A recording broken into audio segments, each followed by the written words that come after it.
Welcome to the Kaizorian experience. Over here, we're going to be talking about everything African.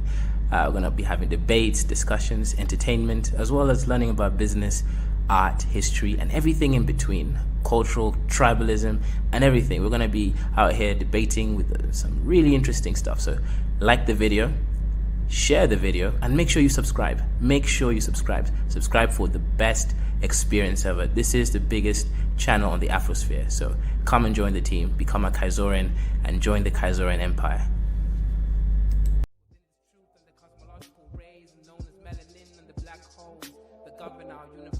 Universally exist within myself, within this premise, and I exist within this bluebird in the sky.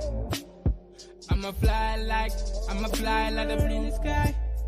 I'ma fly like bird in the sky. I'ma fly like bluebird in the sky. I'ma fly like bluebird in the sky. I'ma fly like bluebird in the sky. I'ma throw my bluebird in the sky. I'ma soar like bluebird in the sky. I'ma soar like bluebird in the sky. I'ma fly like bluebird in the sky. I'ma fight like bluebird in the sky. I'ma eat like bluebird in the sky. I'ma be like bluebird in the sky. I'ma be bluebird in the sky. I'ma be free, bluebird in the sky. I'ma be free like bluebird in the sky. I'ma be like bluebird in the sky. Back again like the second coming. Strumming my vocal cords like the hummingbird in the sky. Y'all can't deny this. Real rap lyrics, it's like I ain't got no rhyming through the sky limit. What is skin tone, shade of color, but a parallel form of frequency like a ringtone on your phone. Melanin expression, tied up in the universe, feeling like God. Is this really us? Is it serious? Is it really wrong to be diverse? I'm a divergent, immerse myself like an ocean beneath its waves. Be a divergent, born to be different. Indigo child, wild like canary. Born to be a bluebird in the sky, flying high like a bluebird in the sky. I'ma fly high, bluebird in the sky. Yeah, bluebird in the sky. I'ma fly high, bluebird in the sky. I'ma be like bluebird in the sky. I'ma be like bluebird in the sky. Everybody scream bluebird in the sky. I'ma fly high, bluebird in the sky. I'ma be like bluebird in the sky. Yeah, bluebird in the sky. Everybody, bluebird in the sky. I'ma be like bluebird in the sky. I'ma be like born black, sweet like a berry. Flying high, so high like a canary. Scary with my hoodie on. Hating on my vibe on the street that you'll be feeling my frequency of the song. But I know that I ain't never ever gonna be ever the same. But I know.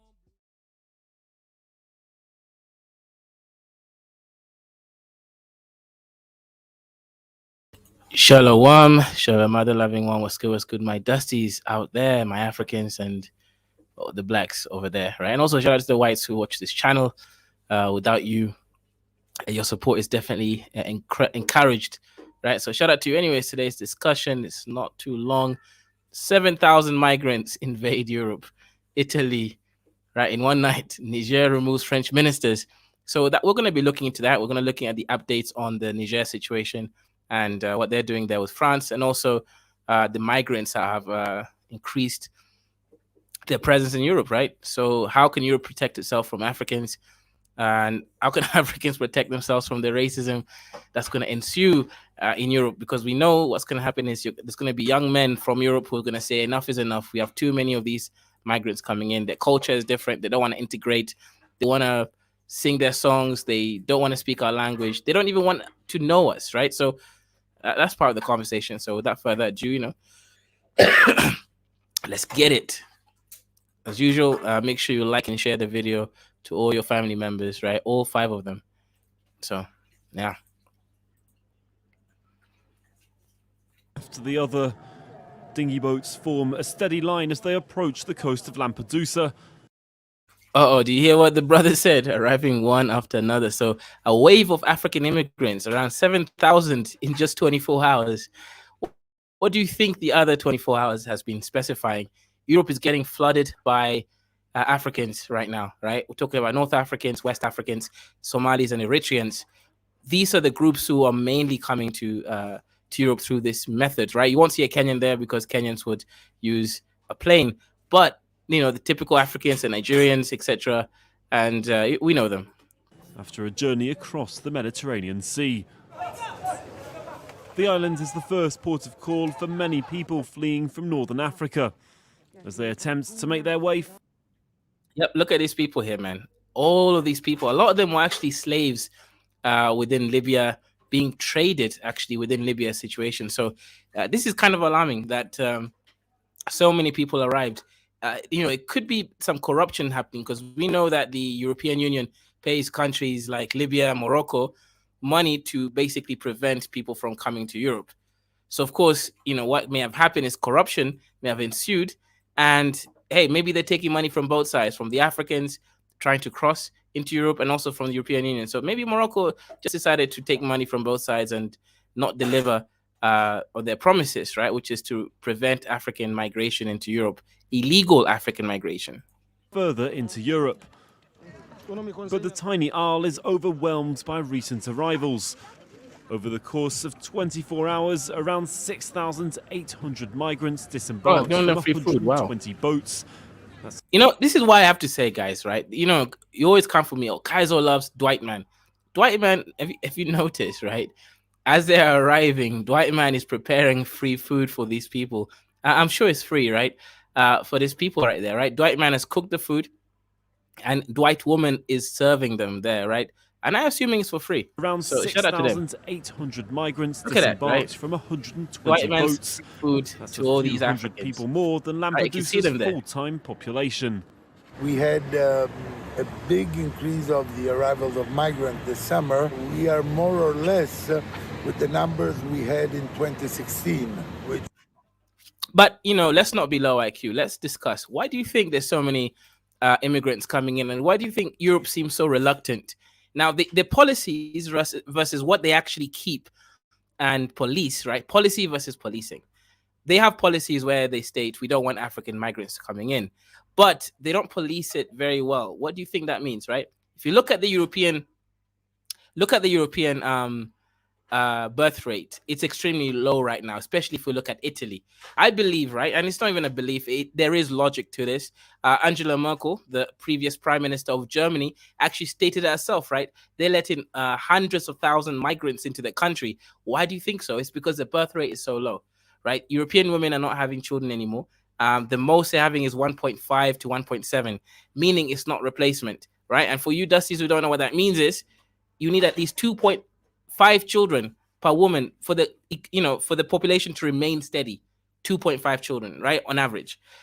Europeans are not even having 1.5 children, meaning the population is on a decline. So I believe, right, they're allowing migrants to come in because they need to work and then pay off the old people's pensions. So I don't think this is a conspiracy. Angela Merkel already stated it herself many times while she was German prime minister, etc. Mrs. H says, Veit Zadie is so kind. 100%. Of course he's so kind, right? He's not like us, Mrs. H, right? For us, we'll be out there calling them name Kwere Kwere in South Africa, kicking them out, etc. No, Dwight Man cooks for them. So shout out Dwight Man. Sometimes, we could give him a bad name. It was an exceptional year. What seems to be a bit different is that now we do have a different government, more right-wing, more anti-migration. Giorgia Meloni had made...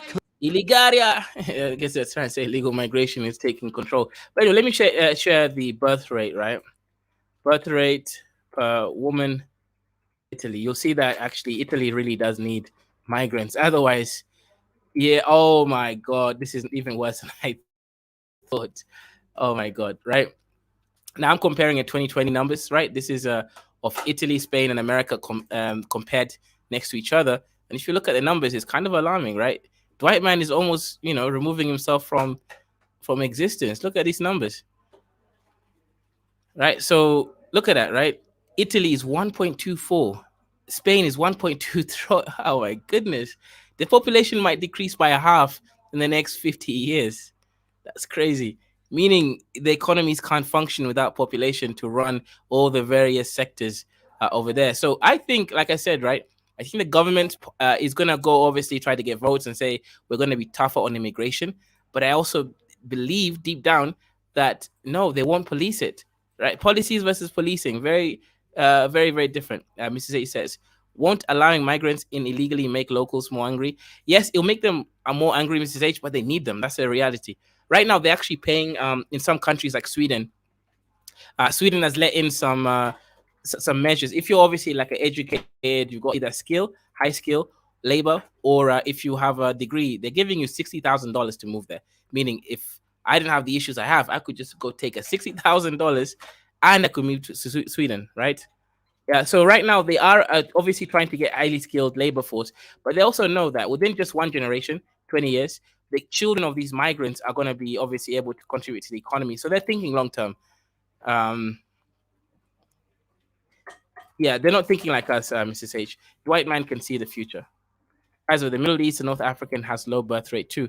Damn, that means Africa really is the future. Because if everywhere has low birth rates, we're the only people who are still having high birth rates, right? This is interesting.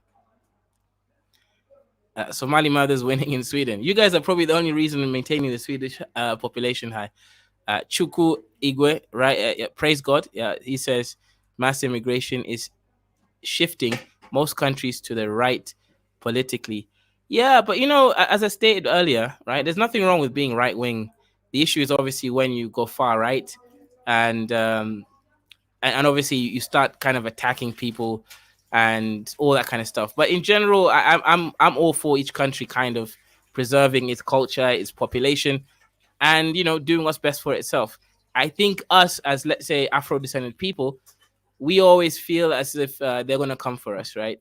And obviously, I say us. I'm no longer one of you guys anymore. I'm a dusty African now, but that's the only issue you guys would fear. Somali mothers are faking getting hit with bricks in the USA.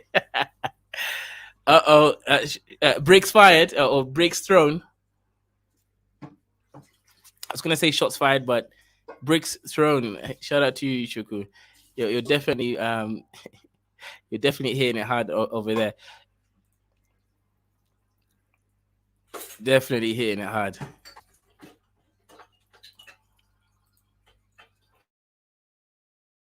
French ally, President Mohamed Bazoum, from power and asked France to leave their territory, had arrested a French official on September 8. The French official, Stéphane Julien, is a counselor for French citizens abroad. However, the French Foreign Ministry said earlier today that the detained French official had been released. It didn't provide details about the reason for his arrest or his release. The French government had urged the release of their citizen since after his arrest. His arrest increased the tension between both countries. Niger has had deteriorating ties with its former colonial master, France, since the junta ousted former president and French ally Mohamed Bazoum. Yep. Muse says, fact, I was a warfare baby and now we're all red brick educated. Interesting in my family. Did you go to the Russell Group universities, Mrs. H? I doubt it, right? I don't think I ever saw a Somali in the Russell Group, but shout out to you if you managed to get into the Russell Group. Junta had ordered the French ambassador to leave the country in 48 hours, but he refused to leave. The junta also ordered that France withdraw all the 1,500 troops stationed in Niger. However, the French president, Emmanuel Macron, has refused to recognize the authority of the juntas, saying that he will only talk with Bazoum, who is being detained, and has refused to... Yeah, but look, shout out to him, obviously. Mrs. H says, I did. Lol. Okay, shout out to you. Kazarian Empire, do you think the Sahel will succeed or continue to fail post-France? I think they'll fail even harder, right? I know it's an unpopular opinion in the Afrosphere, but Blackheart man, let me give my logic, right? This is just my own logic. I don't have facts to back it up, right? This is my own intuition, etc. But France is actually helping them fight against Islamic terrorism. They might not be doing a very good job, right? But a presence of 1,500 troops definitely prevents the Islamic terrorism from going far. Now, you could say countries like UAE, Saudi, and even France may be involved in funding these Islamic terrorist groups. But do you think them leaving, they're automatically going to stop funding them? Of course not. They'll still fund them, but now they will be man down. Basically, France will no longer be there. Now, Wagner, the situation with Wagner, that's a wild card, right? Because we don't really know the Russians' intentions. All we know is that they claim that Prigozhin is dead. So right now, all we can guess is that Wagner is fully controlled by Putin. So I don't really think it's going to get any better. And the whole situation in Niger, what people keep missing here is it was so anti-French that they forgot the real issues here. Islamic terrorism is the biggest issue in the Sahel. It's not France. Now, yeah, France has its part in it, right? But no, French post-colonialism is not the biggest issue. It's Islamic terrorism.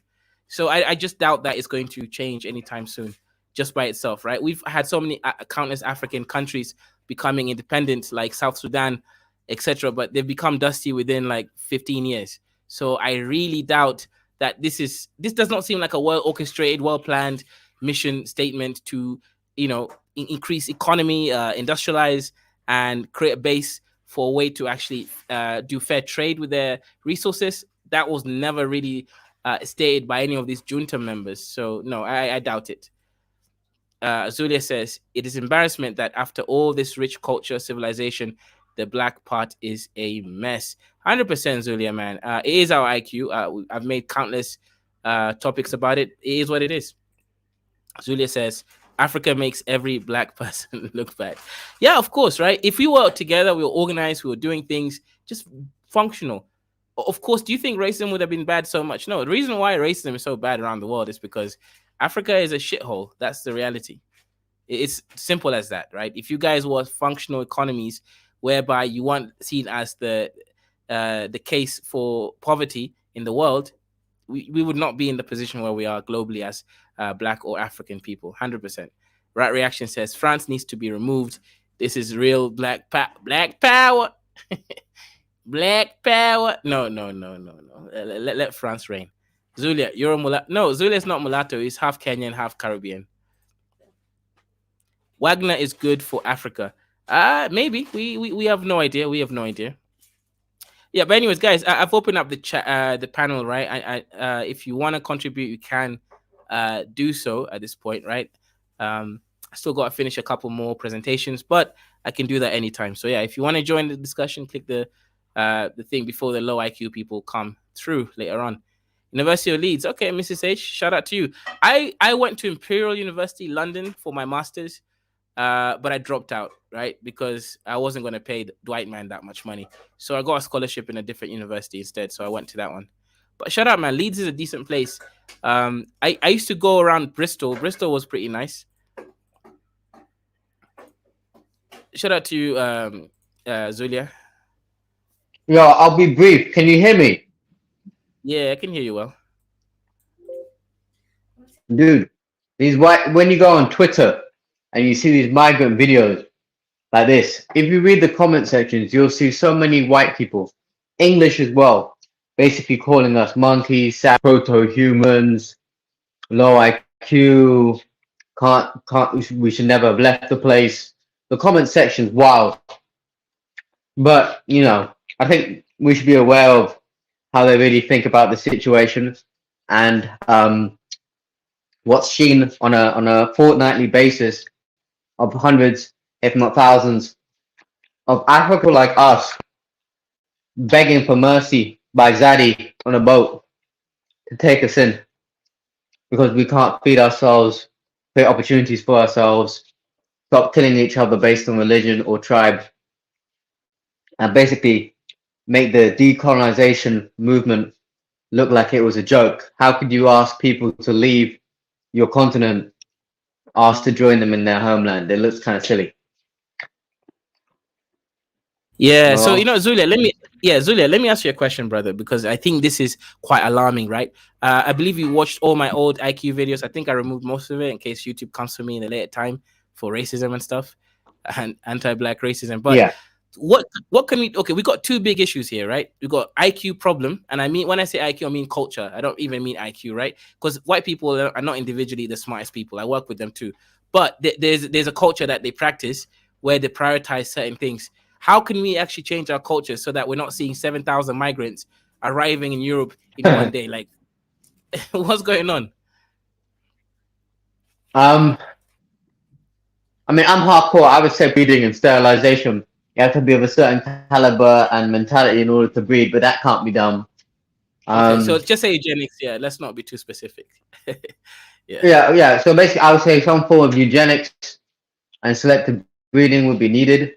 I think you need to have some sort of borderline CCP type thing where a group of elites or a group of people who share with good IQ and good networks take over an area of land or society and impose that rule as a group. Okay, the group has to subscribe to a code and be of decent intelligence, decent morals, and have a common goal in mind and adhere to a similar credo. Yeah. And Mhm. yeah, that's what I can think of really. Yeah, but like, okay, yeah, and shout out to you. Obviously, people in the chat are saying what? I think when you mentioned about sterilization What they're program, saying, they I'm not just reading said it. like What they're the saying loud in the what? chat. They said what on the sterilization program. Oh well, I mean, what's so shocking about that? Mrs. H, Indians are not that high IQ either. Look, I think the thing with Indians is they're very good at working collectively, and because there's so many of them, there's obviously there's more high IQ Indians than white people in the world, because of the fact that there are 1 billion people and they work extremely well together, very organized. Us Africans, we're not very organized. Just black people in general, we don't know how to work in groups or together. It's just one of our biggest issues, right? Since colonialism.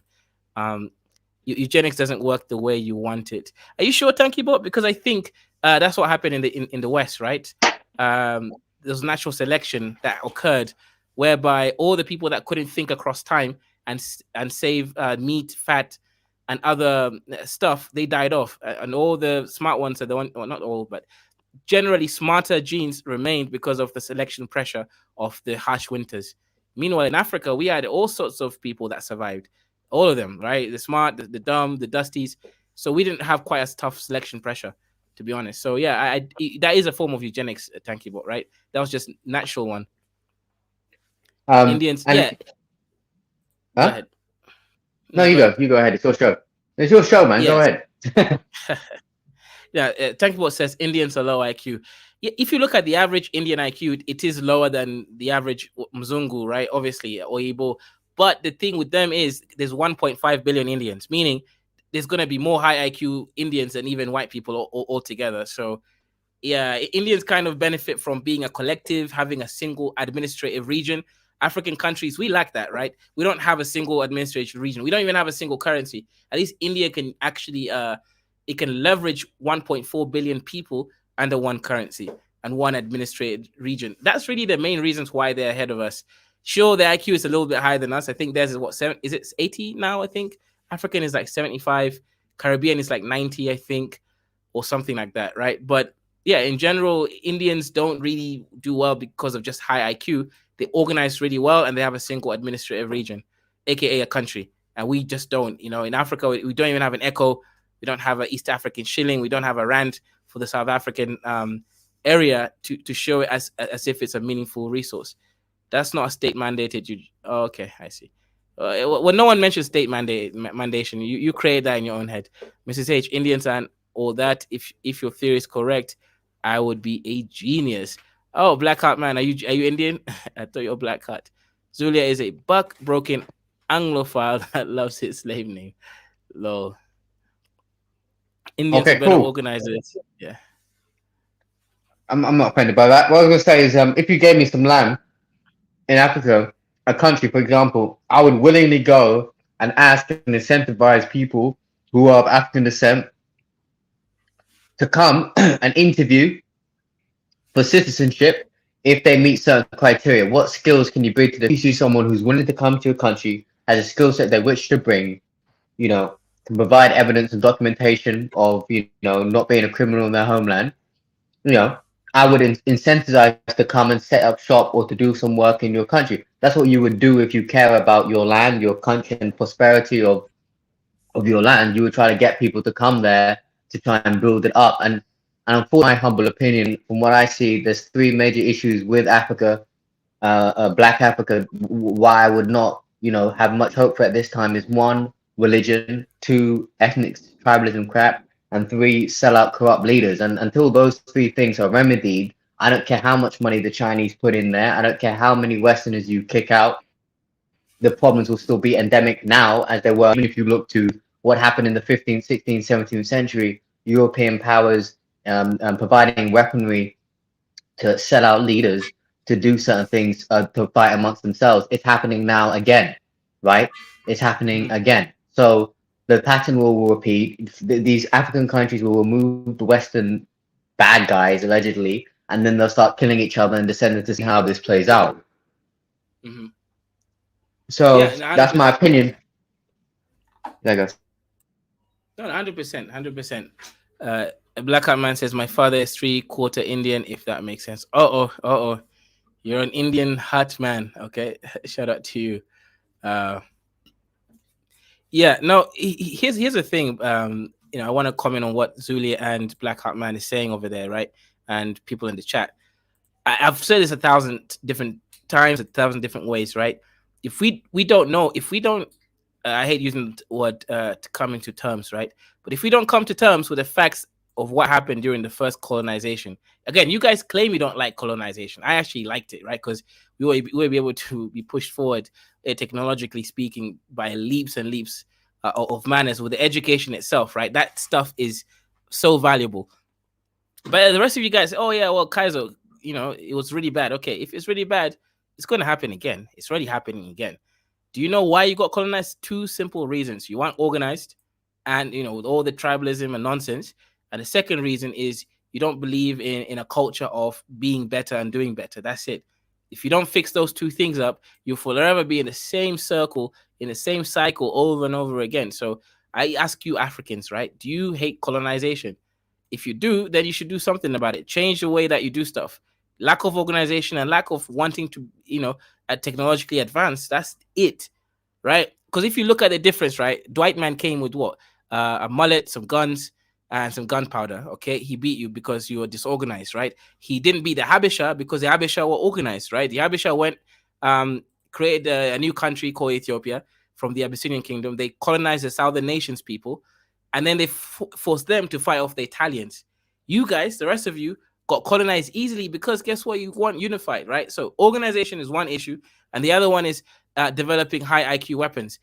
If you look at it today, right, no African country is manufacturing any real weapons, right? There's a few semi-automatic guns here and there and rifles here and there, but that's not real weapons, right? Guys are not manufacturing drone technology. You've got no drone research centers where you actually work on it, where the government actually funds you.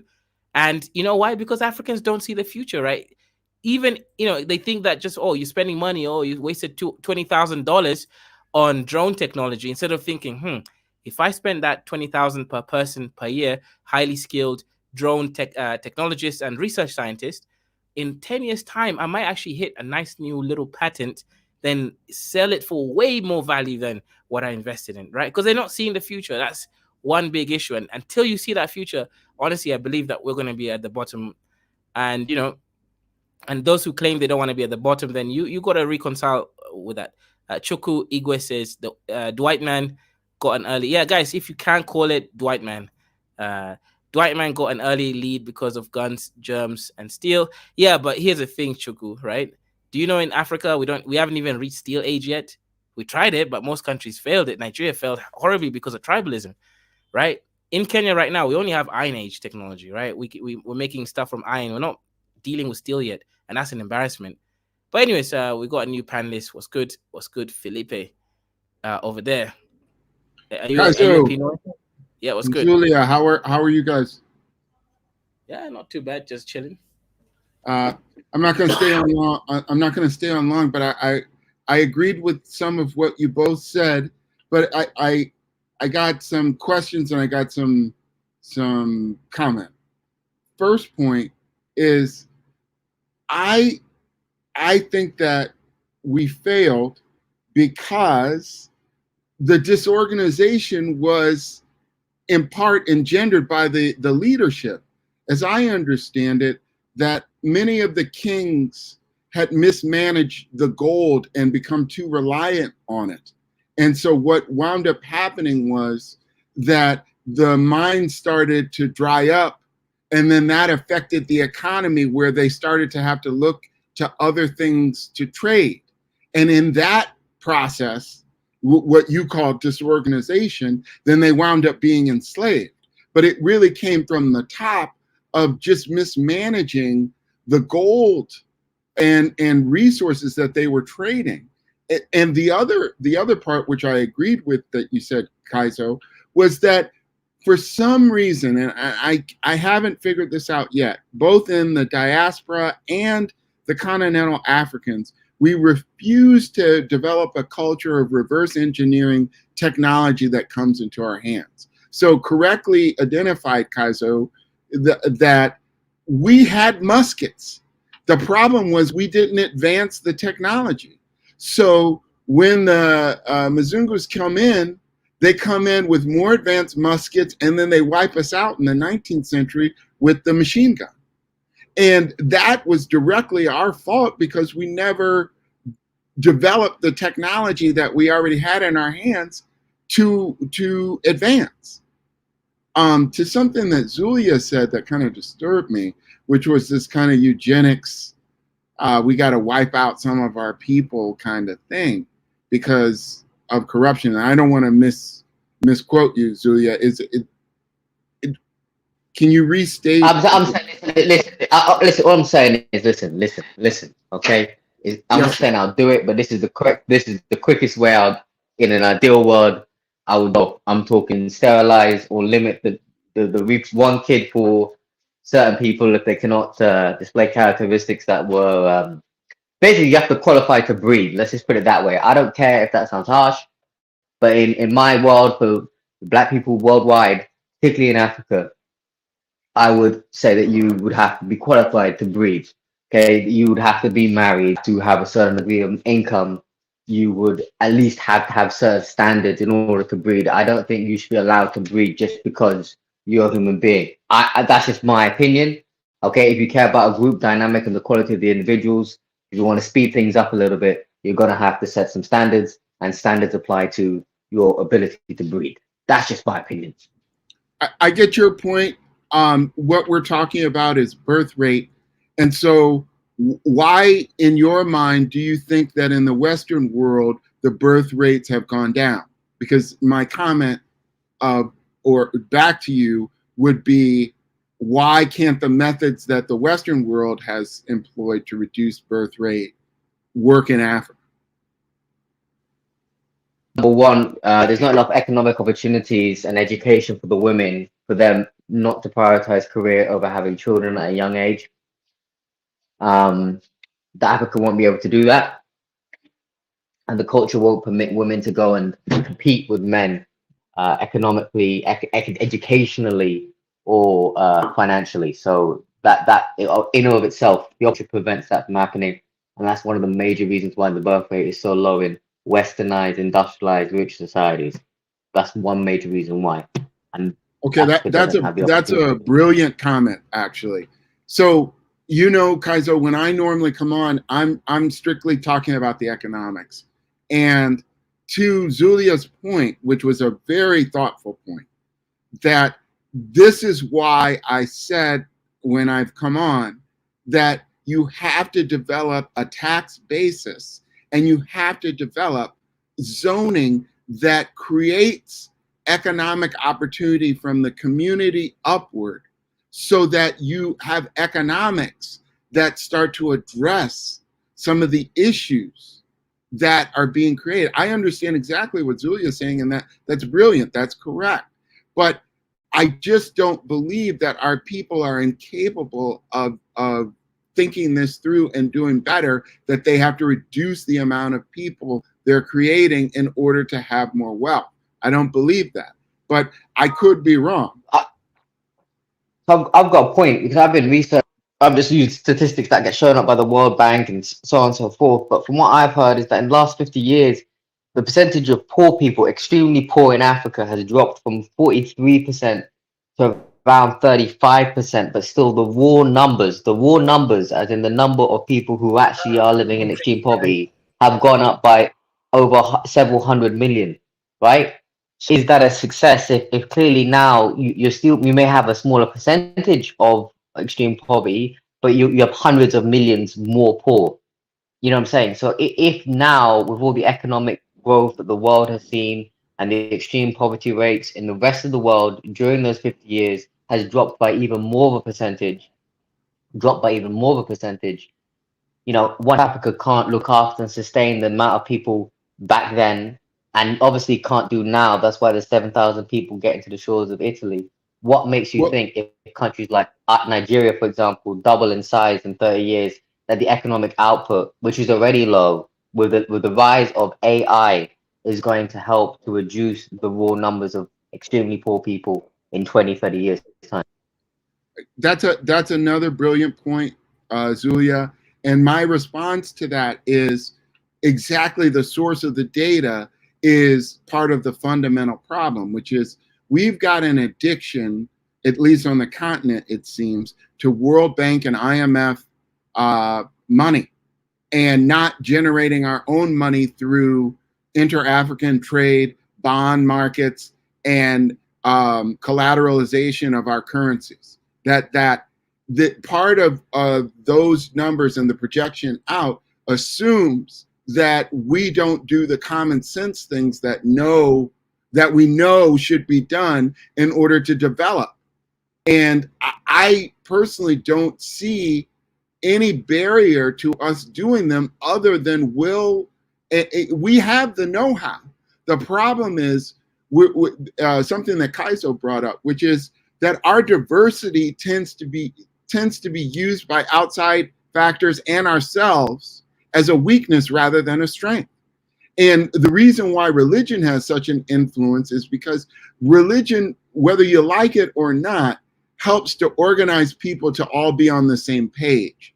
And this is, I think, the core of where we run into problems, which is that our government structure is not Africanized. What we've done is basically take Western formats and employ them in African contexts that don't make any sense. Most of these countries are civilization states. They are not states that are drawn to benefit Africans, nor are they functioning in a way where the people that are within each nation state are combined. So you have ethnic group that's split over 2 or 3 different countries. That doesn't work.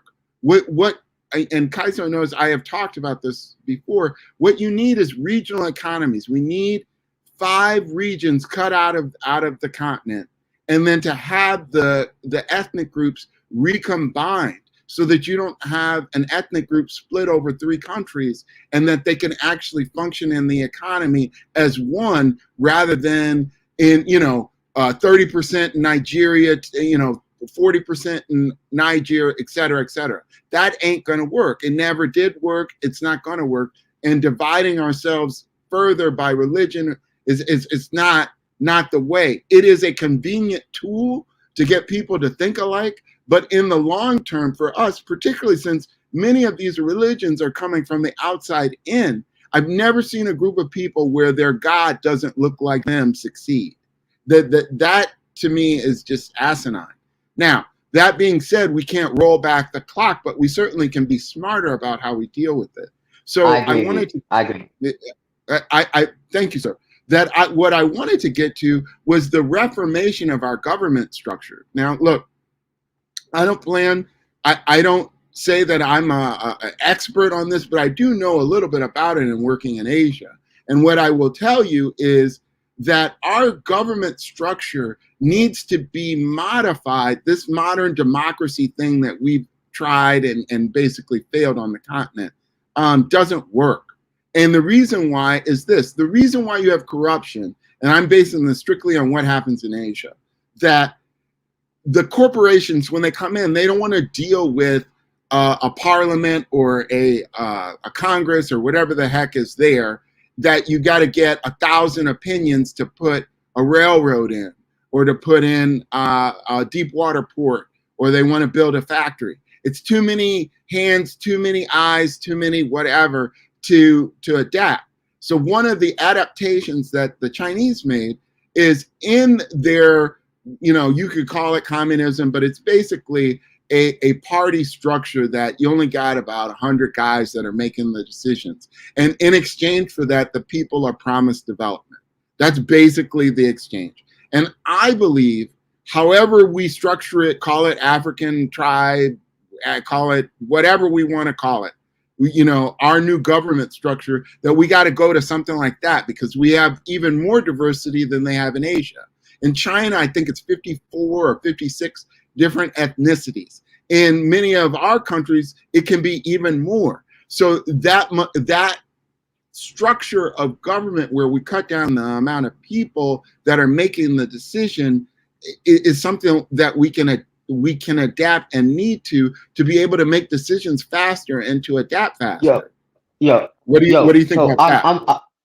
I'm with you on that, and I'm glad that you mentioned the whole the border issue, because this is I'm going to move towards solution orientated thinking for just this moment here, because if Africa has to do Black Africa, they need to redraw the borders, because we're going to talk about reverse engineering other countries that are seem to be succeeding. So let's say India, you know, they realize that hey, Muslims can't live with us; they have to live for the most part. And I know they've got a lot of Muslims. I understand that, but they're concentrating in certain areas, and they realize that we need to partition, and that they go to Pakistan or they go to Bengali, and we'll be a majority for the most part, because they realize that the borders were janky, and you can't have people, a certain proportion of people from different religions living side by side. It probably won't work, and it'll be bad for unity.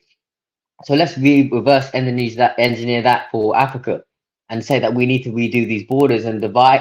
I know it's not going to happen. Apparently, I don't know why, but you know, it would be nice if yes, these countries or these states could be religion based on ethnicity, and the majority of a particular area could be of a certain tribe or a certain religion. That'd be a start, right? And that could get rid of two of the three fucked up issues that I see in Africa. That'd be great. That'd be Well, great, and I I think agree. I want to throw something to you, because this is part of the issue as well, and it's part of the outside thing. I was in Europe studying law, and I actually went to NATO, and the first question that I asked to our, you know, representatives at NATO was, what is your position on border redrawing? And specifically in Africa, but to the larger world, you know, there are other countries that had this problem, like India, as you described. And NATO's response, the representative that I spoke with, it said, we are absolutely fundamentally against map redrawing, which basically means that we are absolutely positively for Africa failure in the present form because of how the borders work. So immediately what we need to do is to erase the borders through regional trade, as opposed to actually erasing them formally, because the powers that be are not going to allow it. And when they do it, they usually make it worse, like the southern Sudan situation. So what my proposal to that is to say, look, what needs to happen in this kind of top-down shrink the leadership model is you got to promote secularism. Part of the thing that we're suffering from is something that came centuries ago, which is this. All of the major religions were rolled out to Africa, except the indigenous ones, of course, as an economic system first.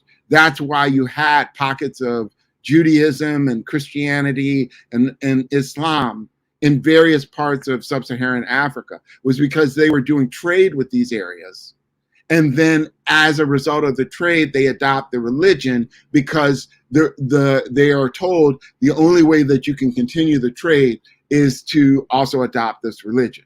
So it wasn't something indigenous, it was developed as an economic model first.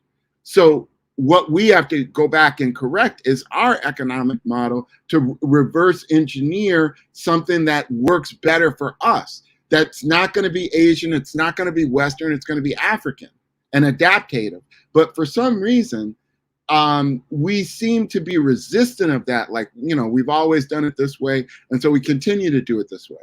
And I may add to that, that's also true in the African diaspora. Essentially, we're the same people with the same stubbornness, just without the cultural connection to our ethnicities as previously. But essentially the same resistance to change exists. And that's why I say, like, for example, on the retro engineering, we produce a tremendous amount of inventions, but what we don't produce is scalable, mass-produced finished goods of those inventions. So, for example, So, I sir, saw this. Yes, sir. Continue. so I've got a quick question. Just two quick questions. First one is, you said that Africans are very resistant to change. In which case, I would say, well, hold on. Didn't they change their language, their religion quite easily, especially compared to, let's say, the Indians who were colonized by the longer period of time than, say, Nigeria, right?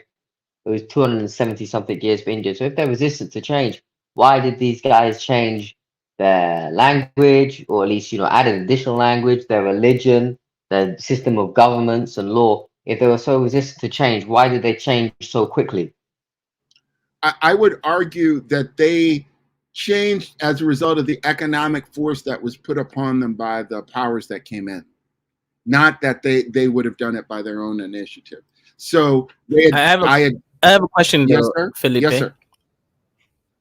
So, okay, if you look now, for me, okay, I know Zulia loves India, as an example of a ex-colonized nation that's doing relatively well as a whole, right? However, I always say, oh, yes, I agree, right? India is doing better than us, and in terms of industrialization, they have steel, they got pharmaceutical revolution, etc. And right now, they're also working on rocket science, etc. So India has some advantages. Now, I've always kind of put it down to, well, yeah, they're a single administrative region.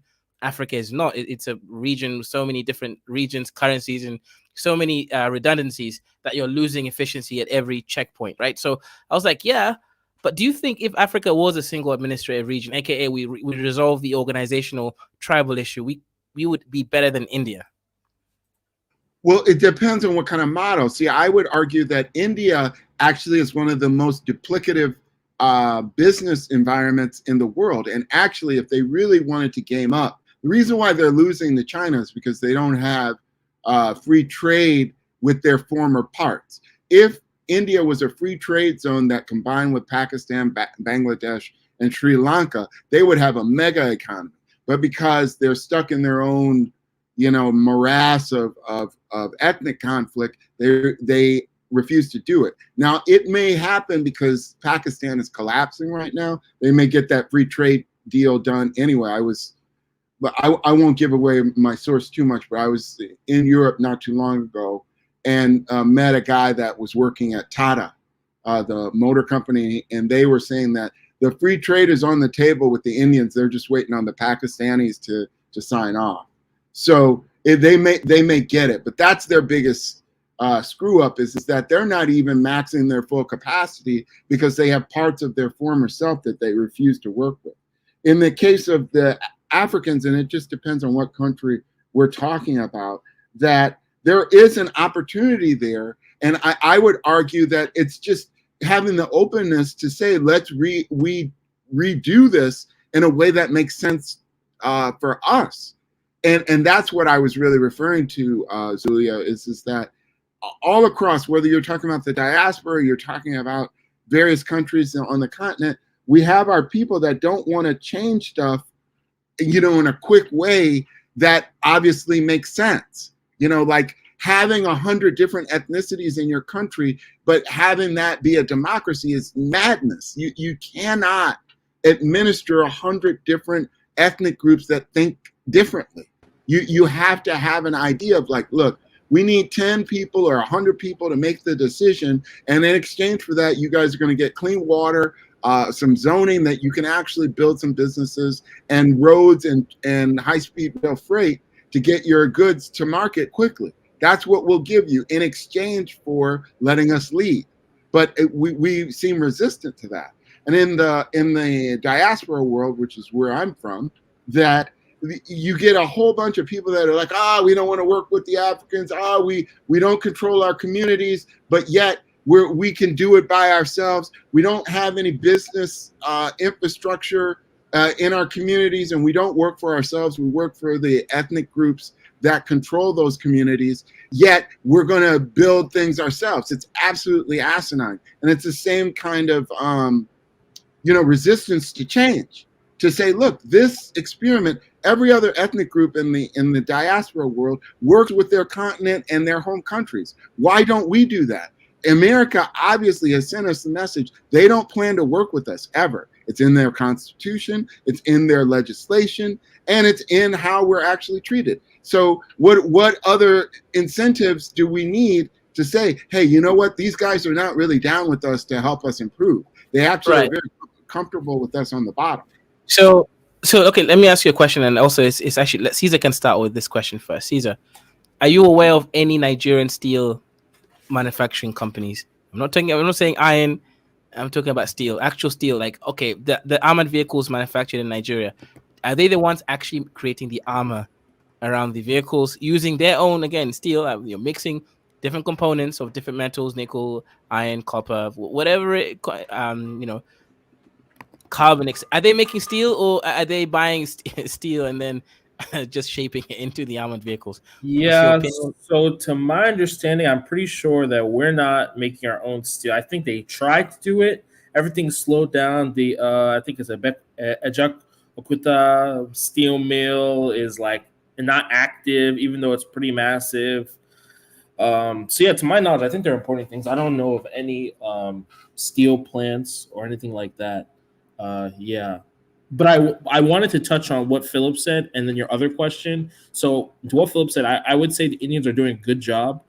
When you say like tap into the other Pakistan, Bangladesh, I actually think that them being their own country allows them to have a vision. Like right now, they're talking about changing the name to Bharat, which is a Sanskrit word, and you already know that there's one group that's not happy with it, and there's another group that is happy with it. Indians kind of want to have a Hindustan, right? And that kind of unites all the ethnicities, and they have a vision for themselves like going to the moon. Look at Pakistan, look at Bangladesh. What are they doing? If they were all in the same country, they would be having a religious conflict right now. But instead, India can go to the moon. So having this one direction, I think, is good for, Okay, good it point. sounds good in theory. Oh, let's all work together. But everyone has different goals and different visions of what they see in the world. And then what you said about the one Africa, Kaizo, so I actually like this version of the world because now I feel like I'm in control of my destiny. If we had one Africa, I don't think I'd be happy with that. Maybe without North Africa, give it a shot. Yeah, no, when I say Africa, I never really include North Africa. Then if that is it, then yes, I actually think we might be better off. Sounds crazy, but yeah. Yeah, Can I respond to that, to Cesar's ahead. comment? Listen, Cesar, that is a thoughtful comment that you gave as well. What I was more referring to is not necessarily erasing the borders and formality as much as having markets for your goods. What you're talking about that the Indians are doing is kind of a replication of the Chinese saying that they're all Han Chinese. So they're ignoring the actual reality of how many ethnic groups that they have in order to have a unanimity of opinion. And I support that. That's to a certain extent what I was saying. But what I'm also saying is, look, their biggest market for their goods is actually their former parts. So if you have free trade, not necessarily free borders, that you start with an interdependent economy on issues. So like, for example, the European Union, the foundation of that was nuclear energy being shared between France and Germany. Why? Because they realized that the world wars that they had were always from a conflict between France and Germany. So they started out with energy trade. This is an issue that Africa also shares of having problems with energy. And so a wonderful way to heal some of these conflicts between the ethnic groups and ethnic areas in terms of countries would be some energy sharing. Like, for example, the hydroelectric that's going into Ethiopia being shared with Somalia. But I'm suggesting markets, my friend, that you have to have if you're producing goods, you have to have a place to sell them. And our traditional thought is, well, we'll sell them to the West and Asia. But the history has shown they are not, if they are on top and winning, then they know that the way to shut that down is not to buy your stuff. So you have to create a local market for your goods. And that's to the point that Zulia is making, and I've said many times about Nigeria, that they've made half steps to take patented processes and goods and then produce them, rather than to take the goods that are coming in, reverse engineer them, and make them better locally. and that's about investment and having a vision for developing a market for your people in Yeah. your country. Yeah, great points, and I want to respond to some of the chat people and a couple of things, right? So some people say Bangladesh is doing better with a higher GDP per capita terms. Flexed up, even Ghana, there are a lot of countries like even Ghana has a higher GDP per capita than India. That's not really the issue. The issue really is when you look at India, it's a single administrative region with technologies that Bangladesh can never dream of. And I think that's the main difference. That's what separates India from even Africa, because Africa as a whole has a higher GDP per capita than India. Well, if you include North Africa in there, in this case, I guess. But the main issue is that India has industrialized. Bangladesh has nowhere industrialized compared to India. Pakistan is trying, since they already have at least a nuclear facilities given to them, right? Obviously by the Chinese during the the Sino war, right? But the reality here is it's not just about GDP per capita or all that stuff. India is a single administrative region with technologies that only Africa can only dream of. That's the main difference. Go ahead. Can I make a point to that? I'm sorry. Someone said Pakistan is basically Somalia of nuclear weapons, and I burst out laughing because I said, yeah, there's some funny stuff in the chat. Kaisa, what I was just going to say about this is that right off top, the Indians went to the Soviets to get nuclear technology, and I think that one of the more exciting things that's gone on in lieu of what's happening in Niger and Burkina Faso is that they are talking about getting nuclear technology from the North Koreans. Right. And the reason why I say that's exciting is because one of the biggest problems that I understand on the continent is power and having consistent power. And so having nuclear power plants in Africa, I think, would jump us forward, because it's my view. Oh, my God. Oh, wait, you don't agree with that? I'll listen. Okay, one of the issues. Okay, so so to respond to that, Felipe, it depends on the country. Countries in Nigeria make enough power, but they don't have good distribution networks, so they just need to reinvest in the distribution network. So the power line, the transform, basically the power line. But yeah, 100%. Some countries will benefit from having better power production, but I think some countries have an issue of infrastructure for the power distribution, like Nigeria. Wait, can I ask? So, what do you guys think about the approach that Nigeria is doing? Shout out to my home state, right? There's two like big car companies. Actually, there's one in Lagos too. So there's fake companies. Yeah, whatever. Well, let me discuss the full thing. Tell me what you guys think. So they are sourcing some of the the engine. I'm pretty sure they source it from China, right? And they look very similar to Chinese cars, but they claim that it's produced at home, but they are sourcing the engines from China, right? They're making these cars. They have two in the east, one in Lagos. And the main the way they're making profit is they're working with the government. So if the government needs emergency vehicles, or the governor needs a car, then they sell it to them, right? It's too expensive for the average person right now. So what do you guys think about this approach? Is this kind of industrialization in the process, or what? I'll say something quickly to answer your point, sir. The first thing I'll say is no way would I want any nuclear energy in the overwhelming, and that includes Nigeria, sub-Saharan African countries, because I don't trust their ability to look after it safely, to not expose of waste safely, to not have some sort of fucking Chernobyl, part of my language, Chernobyl event happen on a regular. I don't trust the competency. I don't trust the ability to perform health and safety checks. I don't want nuclear weapons anywhere near, or any nuclear capabilities outside of Botswana or Namibia or maybe South Africa or North Africa. Not even North Africa. I just don't want it there. I don't believe the competency and the ability to handle stuff. It does not fill me with confidence that these countries think nuclear, and I stand by that. The second thing is, I hope everyone knows what happened in Nigeria today. You know, it always boggles my mind how a country with such vast oil reserves has such unreliable electricity. That's a damning indictment right there. I mean, less than 50% of people have reliable energy, electricity from the government or from mains electricity. Less than 50% nationally. So in conclusion, and the car thing that you mentioned, I mean, aren't we moving away from cars? Aren't we moving electric? So I hope these cars are electric cars or hybrid vehicles, because if they're not, you know, by the time they hit the shops or are fully made by 2025, the Western world will probably be electric by 2030, probably. So what good would a gas car be? I mean, all great points, Zulia. And I'm going to respond to Cesar's comment, and then I'm going to have to duck. That the first thing, Zulia, I understand your concern, brother. And what concerns me about what you're saying is this thing of we don't believe in our own people.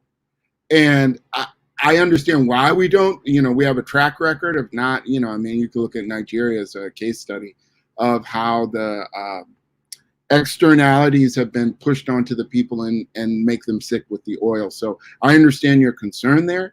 On the other side of it is the other point that you raised about the power outages in you know, one of the biggest economies in Africa, if not the biggest, in Nigeria, and that they can't manage power. This cannot stand. You know, like we can't talk about all these other lofty ideals if you can't keep the electric on. That's just not something that can stand going forward.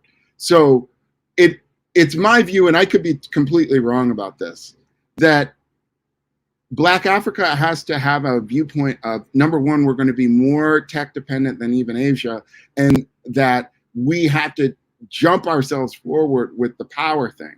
And so there are only a couple of accesses that we have that are not really long-term to try to be able to build. I'm not a big fan of nuclear power on some level because it's been proven they have no capacity to destroy the waste. And so all of the countries have some sort of, you know, tuck this underground kind of thing that's crazy and that's being subsidized by their government. And I'm not a fan of that.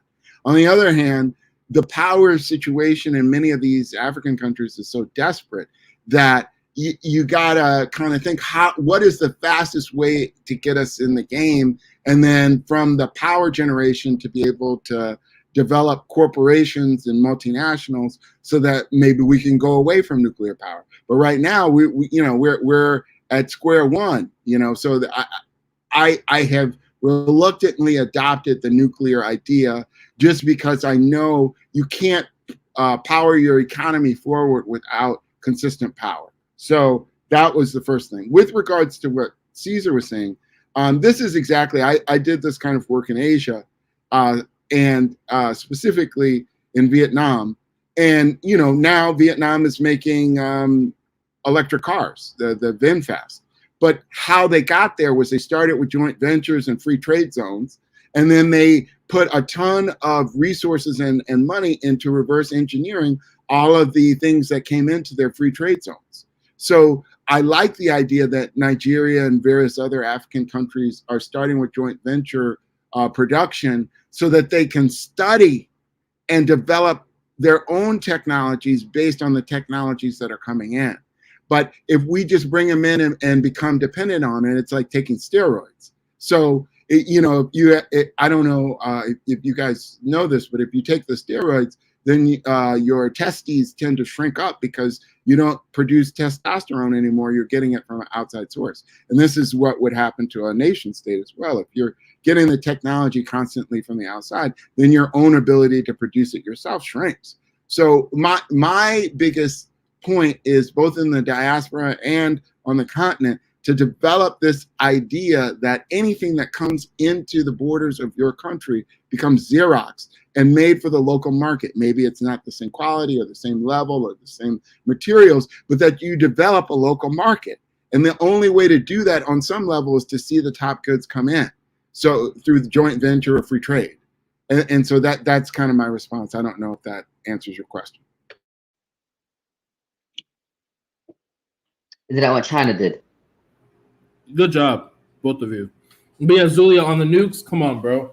I hear what you're saying. And Zulia, I mean, I like what you're saying. Like, I want you, if I was in charge of African nation, I want you to be a citizen, right?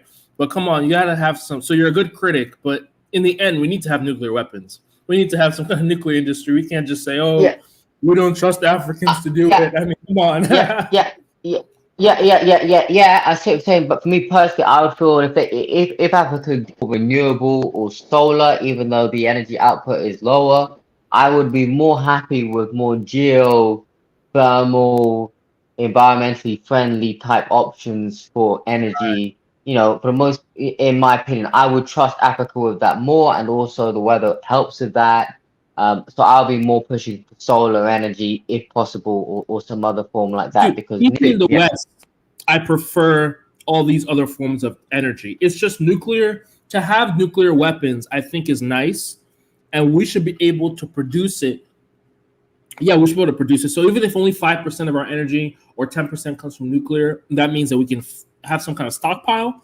That's cool. But anyway, we have the Sahara Desert right there. I mean, we have the Niger River Niger, right? So I mean, come on, we can use dude, those yeah. sources, right? Talking about that River Niger, yeah. This is what I'm trying to say, and this is not me criticizing, and I'm not being a critic. I'm just being realistic of what I see, yeah, dude. I'm hearing people dying in their hundreds crossing the River Niger, the River Benue every year, man. I just got Al Jazeera. I click on the African news page sometimes, and then I see about a boat capsizing with 100 people in the Benue. So we're talking, and this is the harsh thing. I just need to know. Please help me understand. Yeah, how is it that we can't even navigate rivers in a country that people have been living there for centuries, and the other groups are sailing around the whole world hundreds of years ago? Doesn't that tell you something about the mentality and the way we culture, the lack of innovation, the lack of mental curiosity, that this Well, is the situation that we find ourselves in? well, Zulia, here's the thing. One, I think the amount of people dying crossing the river is a little bit over exaggerated. I think so. But also, I'll say this: our ancestors. Let me just at least say my own ancestors. Part of the reason why there's so many Africans in the West is not just because of economic, refugees, but also it's this idea that look, you're the most talented guy in this village, and we know if you live your life here, you're not going to do anything. Go abroad, go figure out what's there because we know we need some type of help. So all of us Western blacks that have, we understand the West or we understand the East, and we have this knowledge. I see it as almost of our responsibility to kind of go back and build, right? Because they know that they don't know these things. They're very aware of it. They know they're ignorant, right? So you that have all this information, it's kind of your job. I mean, you could live in the West if you want. See, what happened a lot is they spent a whole village would come together, send someone abroad, and the person doesn't want to come back. And the reason why they sent them abroad is because they knew, oh, we need you to get this information. But the guy doesn't want to go back because he's like, that country's dusty. So how does that make sense? So Zulia, you're a smart guy. You're right about these things. But guess what? You're a black man too. So you got to participate and help build the nation if you know this stuff. Hey, I agree. That's why I've come on these live streams, and I'm all for it, and that's what I will do and hope to do, and so on and so forth. But in my opinion now, knowing what I've heard in these live streams and what I've seen, until religious issues and terrible management and leadership that is in Africa, Black Africa, I'll be honest with you, I feel that anyone who goes in there, including people born there who don't want to go back, is because, I'm sorry, anything you do, and I hate to sound fatalistic, that you do with those three factors still being a problem, would be a waste of your time, your life, and may get you depressed, and to be honest, all dead. It's not one place though. Look at Botswana, look at Namibia, look at South Africa, look at Kenya, look at Zambia, Zimbabwe. Okay, the Kenya thing, I'm gonna put that there because I get messages to my cousins non-stop telling me that they're struggling as hell out there, man. And yeah, they might be I'm being, but it's not like there's a civil war about to happen. I don't know, man. If the Somali population keeps on growing, I mean, I'll put a period to some jihad. Only 3%. They just humor. Kaiser just humors them for fun. They're only 3% of the population. Aren't they 6%? Okay, they're 6%. You got me. I mean, come on. Okay. That's right. Like Somalis are not going to become the biggest tribe here ever, right? But I mean, but isn't Somalia? Everybody always have a tendency of forgetting that part of Somalia, the northern part of Kenya, is Somalia, really. No, it's not. It's Kenya. It's what I'm talking about. I'm talking about before the British merged that part. Let me finish. Before the Northeast. Before the British merged part of Somalia into Kenya, it's Somalia, really. in reality? No, it's not. Okay, so this is a misinterpretation by Somalis, right? How's the Somalia misinterpretation? never. I'll explain. Somalia has never existed as a state ever before the British or Okay. the Italians. But the people, So but the the northern, majority what they of the people there, the right, the clan people there system, in the are northeast, Somalian, what they call Northern are Federation Somalis. District, right? Are Right. Somalis majority? Yes, that's correct. Correct. With some other tribes too, but yeah, majority Somalis. Northeast, not northeast. However, the thing is, right, there was never a Somalia. Like there was never a country called Somalia. There was never a state called Somalia. So these people were never part of Somalia. That's the point. So Kenya is a fake country created by the British. Somalia is also a fake country created by the British and the Italians. So any kind of arguments about this was this people's land, ethnically the people still live there. The point is this is about nation. But then again, you can say that anywhere in Africa in reality. No, some countries had like Egypt, Sudan, and no, so not even Sudan, bro. Part of Sudan, Egypt, part of right? Sudan. I mean, the Nile Valley section of Sure. Sudan in Egypt was always kind of one. Darfur was its own separate kingdom, and also parts of South Sudan. You have the Chinook kingdom or whatnot.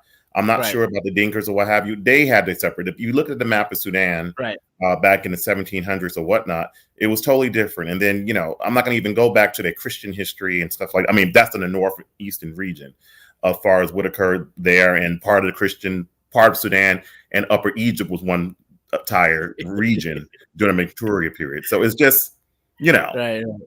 No. I won't fight you there, right? No, but okay. Some countries, Kenya, for example, had well-defined maps, an area, right, encompassed what we know as Eritrea and up from mid to northern, so-called modern Ethiopia, right? That was actually a fully designed area. Another country, I guess, would have been Morocco. Was a country actually at that time. Maybe not. Yes and no. I mean, that's a different. Also too. I mean, it changed through history from especially the Moorish period. Like for example, the Moorvid kingdom. The Moorvid kingdom was what is now southern Morocco. I mean, not southern Morocco. Was southern Spain or in Spain, all the way to Morocco, all the way down to the Senegal River in Mauritania, part of Mauritania. The Moorvids. That was one dynasty, one of the dynasties in the Moorish, what they call the Moor time. So, like I said, borders do change. Yeah, but before we come there, let me just make it clear, right? Northern Federation District is nothing to do with Somalia as a state. It's to do with Kenya, the country. Now, the people might be mostly Somalis, but that's an ethnicity. And as I mentioned, all of Africa, right? Multiple ethnicities spread across multiple times. You have Maasais in at least two major countries, right? You have Luos in 6 East African countries, right? You have Anuak, Luo in Ethiopia. You have them in Kenya. You have them in Tanzania. Right. What you're saying, basically, you see throughout the whole African continent. Like, for example, northern Nigeria. My point is like northern Nigeria, right? And Niger. Technically speaking, they're one people, one country because it used to be the 7 Hausa states. Right. So the point I'm making is the whole Somali argument. Oh, this is really Somalia. It's pointless. Any African tribe can say the same thing, right? Maasais can claim in the Kenyan side or the Tanzanian side. Well, no, this is Maasai land or whatever. There's no such thing. So ultimately, you just have to, you got two options. Either you fight for your own. I think what it is, it's all over the African continent is that way. Countries overlap. The whole continent. You know what I mean? So that's what I'm saying. Right. Besides, say like few. Brian, the issue is Somalis think they're special. They don't realize that's the same for more or less every large tribe in Africa. That's the problem. Or peoples, peoples. Yeah, they think they're special. That large of a tribe. We just humor them. They're not even that large of a tribe. It's just for fun. Yeah, exactly. But that's the reason why the African Union didn't humor them, because if you notice, right, the Kenyans under the great leader Arab Moi, right, and obviously the highly whatever Selassie guy, they formed an allegiance against the Somali imperialism because these people couldn't accept the colonial borders. So that's what I'm trying to explain here. They think they're special, and I'm like, no, every tribe can claim the same identity. You never exist as a country before. That's just your land of your ethnic group, but your ethnic group is not a country. And I think this is now the issue. Now, people who are misinformed about tribes will fall for it, but obviously niggas like me can't fall for it, right? That's the difference. Now, for me, I don't care about Kenya. I mean, I think, like I was saying before, throughout the African continent is that way. A good example is I'm not going to even go through the Nile Valley situation, but a good example is Nigeria and Niger, really. Mm-hmm. Both countries, territories of northern Nigeria, Niger, they speak Hausa. They share similar ethnic groups that live in both areas, from the Hausa, the Fulani to, Yeah, and also, 1 second, just let me correct Mrs. H. Mrs. H, you do realize people in Wajir County speak fluent Kiswahili, right? You do realize they have hospitals, they have normal businesses, and they do speak Kiswahili.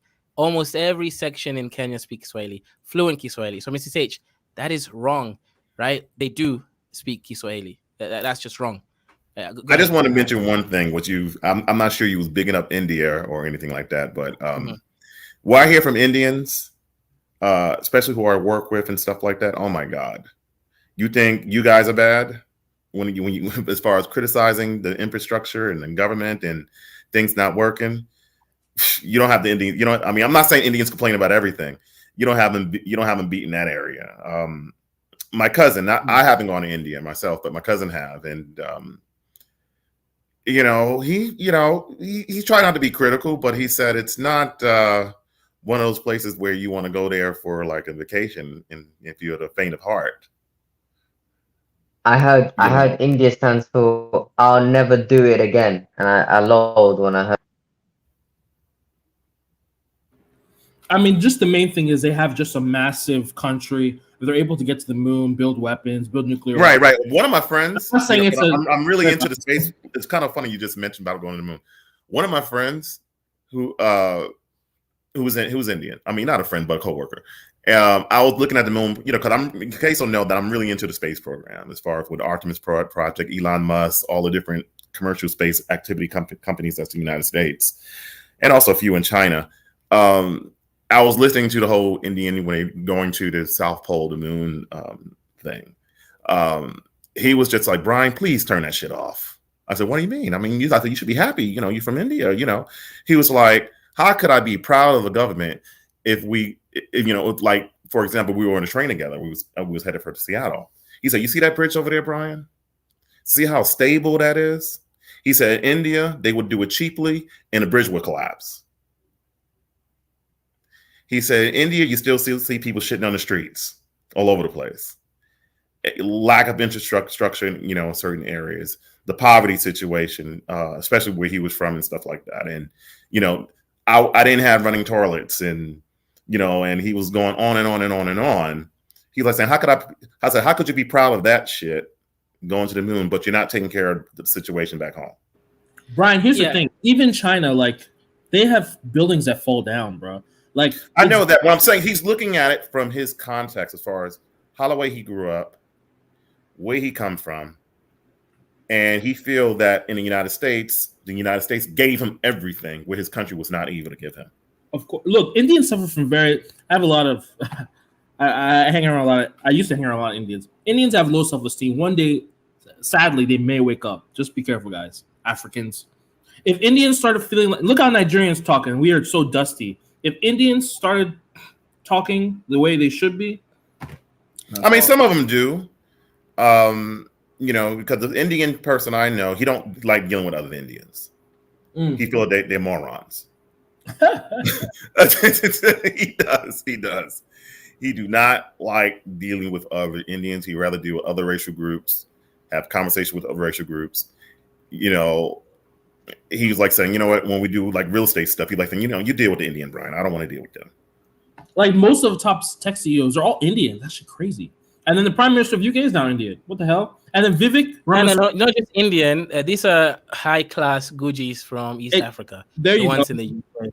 And then also Vivek, what's his name? If he's the VP and he wins, I don't even want him to win. So the vice president's going to be Indian. The Prime Minister of the UK is Indian. All the top tech CEOs are all Indian. But what a lot of Indians will also tell me, like if you talk to my friend, he said, notice that there are in the West, but not in their own countries, making the money here, but not over there. It doesn't matter, bro, because there's still. For some people, for people like that, and other Indians like him, those things do matter. Brian, you have to, if in order for you to make an impression, it has to be an impression in the. I mean, you can't have people shitting all over the streets. Brian, I hear you, but look, let me tell you the key aspects to know it's a problem. These are not Indians that have English names that are marrying white women, assimilating into Western culture, saying, I'm done with India. These are Indians that have Indian names, that are proud Hindus, they're still vegetarians, and they're married to other Indians. That's the difference. That's the difference, guys. They're not assimilating. That's a damn good point, because even in the UK, the few African politicians and Caribbean politicians, bro, they're all with white partners, man. I'm telling you, every single one of them. Rishi Sunak is married to an Indian billionaire's daughter. These are not people that are assimilating, guys. Yeah, you're right. And I think with African ones, there is, okay, I will say this, right? I think I always found it awkward when I was in the UK, but I also saw in America. How come, okay, let's Brian will tell me there's one random street somewhere where there's one black African whatever, but I see Chinatowns, I see a lot of Indian towns, etc. But I don't see a lot of African-centric towns. Like the whole town is just African culture and everything in UK or America. Well, in America, your population is pretty much minute, really. Let's be totally honest about that. And in regards, in comparison to you can't. I hate when you guys try to compare the UK and the United States. It's totally different entities, totally different histories of situations that happen in regards to Africans and Caribbeans going there voluntarily versus the ones who came to the Americas. When I mean the Americas, I conclude, Holloway, I'm very, very inclusive with that. North America, South America, the Caribbean, whatnot. Our situations, our history, our formalization is very, very different. And obviously, we have over 200 million blacks or people of African origin here. Is a totally different setup in comparison to the European narrative and reality. Yeah, Brian's right. The thing is, in the UK, like in America, when blacks come over here, they usually live around other black. So if I'm African, I'm going to live in Oakland, maybe. That's a black, that's already a black town. To set up an African town, first of all, I think that's kind of maybe antagonistic. And I don't know if that would go so well. So do you think Africans just love to booty clap towards W supremacy because they feel like if they, again, it's respectability politics. They don't want to ruffle the feathers of their hosts so that they get, lest they get thrown out because they're so grateful to be, right next to Dwight Man. I think that is Americans. We live with Black Americans. I mean, but why? Isn't that what's causing your cultures to degrade? Like I've seen that Nigerian, single motherhood is Nigerian divorce rate is like 0.5%. Within one generation in the UK, it's like 40% or something. So what's going on? You're right. But hey, what are you gonna do? I don't know about the reality, the UK reality, but I know plenty of Nigerians. I know Nigerians married to everybody in California. That is married to Black Americans, Mexicans, Filipinos, whatnot, and still married. Okay, I mean, maybe America is different. You're right. There is a general kind of like Americanization that goes on. But hey, what are you gonna do, man? And we live in come on, even the Muslims that come over here, they're having issues. Even they're having issues. They can't marry their 15 wives. They want to do over in Saudi, right? So every group, it's hard to live in a country where you're a minority, and yeah. You guys do okay. I mean, I heard that the Indians in America, they're not as hardcore, crazy, I want to kill you like they are in the UK. I've heard that in general, America has a they're better. They're not. It depends on what Indian you're talking to. But what I see among the Indians who I know, this is who I know. They're not. I mean, the Indian who I know personally, he's just kind of like out there.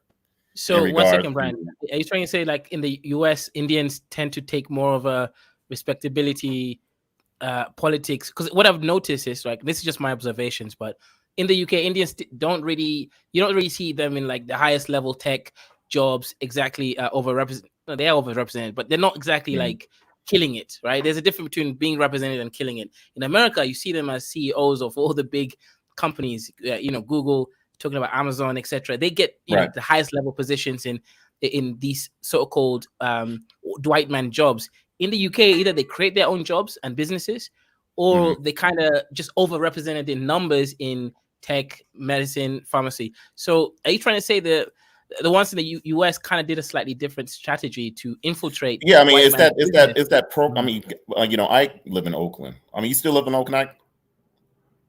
Yeah, I'm still in the Bay. Okay, I know they have that. What's that program that they have in regards to, because we have two types of immigrants in here in the United States. As me and Ike know, we have the immigrants that's valuable, and the immigrants who's going to be, let's be totally honest, slave labor, picking up the fields and being our maids. We're just Can I throw in that the Indians came in and the Japanese and Chinese came in differently? That the Indians came in as coolies, just the same as the Chinese did, and that was replacement labor for slavery. This is a different thing than what went on in the UK and their relationship to India. But I understand what you're talking about. I'm talking about the modern day. As far as I know, they have like certain. It was a certain type of visa, right? Yeah, certain type of visa. H-1B1 visa. Thank you very much. That's the tech visa. Go ahead. Yeah, the H-1B1 visa, which allows them, and since they have that technical skills that I guess, according to the country, that we lack, yeah, it's easy for them to make that transition here and take over those jobs. Some people believe, some of my friends believe, who was in that field, that they get paid less. I'm not sure about that analysis since it's the United States, but that's what they tell me. But I'm not sure. Can I throw this in because I think it's relevant, Brian? And I very good points that you made. Is that from the foundation of how they came in as coolies, that the Indians and the Arabs came in and then filed lawsuits in the American courts to be considered white. And so that they eventually were ruled to be white. You can look this up. And that they were able to exist as a buffer class in the United States. Whereas Africans never had any kind of option like this. They could not even file lawsuits in many cases or appear on juries or anything like that. Their citizenship, and this is kind of the delusion, in my view, that we as African Americans suffer is that our citizenship is of equal value and of equal stature to the citizenship that our Mzungu counterparts have. And it never was. If you go back and look at the original Constitution, the Black Americans, which didn't come into existence until 1867, are not even referred to. They are referenced by version of Africans, specifically slave. And those people in that first Constitution never had rights. So the citizenship that was created with the 13th, 14th, and 15th Amendment never specifically overruled Dred Scott. But yet you have Black Americans to this day that really believe that the citizenship that they received is the same or of equivalent value, but our laws and our courts and our police do not treat us that way.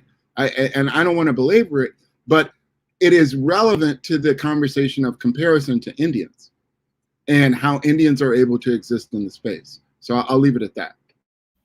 Yeah, so Ike, hang on, Brian. Do you have anything to say? I believe, is that to Niger? For real? Yeah, to Niger. That's to Niger. Yeah, that's I Niger. believe we better get off soon because he's going to get on the tangent. Oh, right. Tunija is a moderator here, so he can come in when he wants. Oh, okay. Well, one of the reasons that I came in and I saw Tunija, and it does dovetail with the topic here.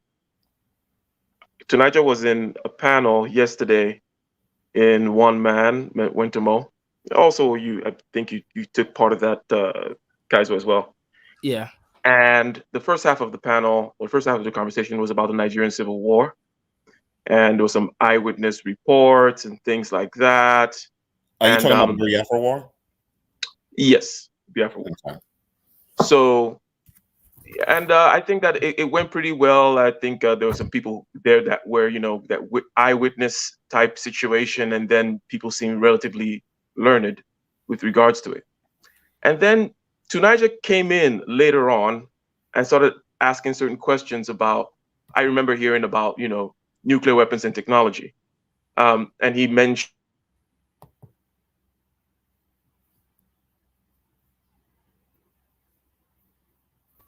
Yeah, I think Ghanaian internet got you, Ike. He's in Ghana now. Yeah, I got to duck off, guys. But thank you for hosting me, and another great show. One thing about it, you are a wealth of knowledge. I was listening to the panel that you had, I think, a couple of days ago or something like that, and you gave the breakdown of the racial categorization of the Americas. Spot on, brother. You pretty much, I mean, not just in the United States, but pretty much throughout the Americas, and you were very, very spot on and historically accurate. I had to give you a dap on that. Thank you, guys. I love the conversation, and this is what gives me the most hope is that the more that we talk and communicate amongst our various ethnicities and groups, the more successful that we can be, because we can learn from each other. And I learned so much from the channel. So thank you guys for hosting me, and I'm going to duck off. Good luck with this show. Bye-bye. Yeah. Au revoir, my black American brother. But yeah, so to Niger, are you available to discuss yet, or are you still sleeping? I'm here. Oh, to Niger, your voice is different sometimes. You know, sometimes you're not using your phantom mic right now, are you? But yeah, go ahead. I don't know what I'm using. To Niger, I'm sorry.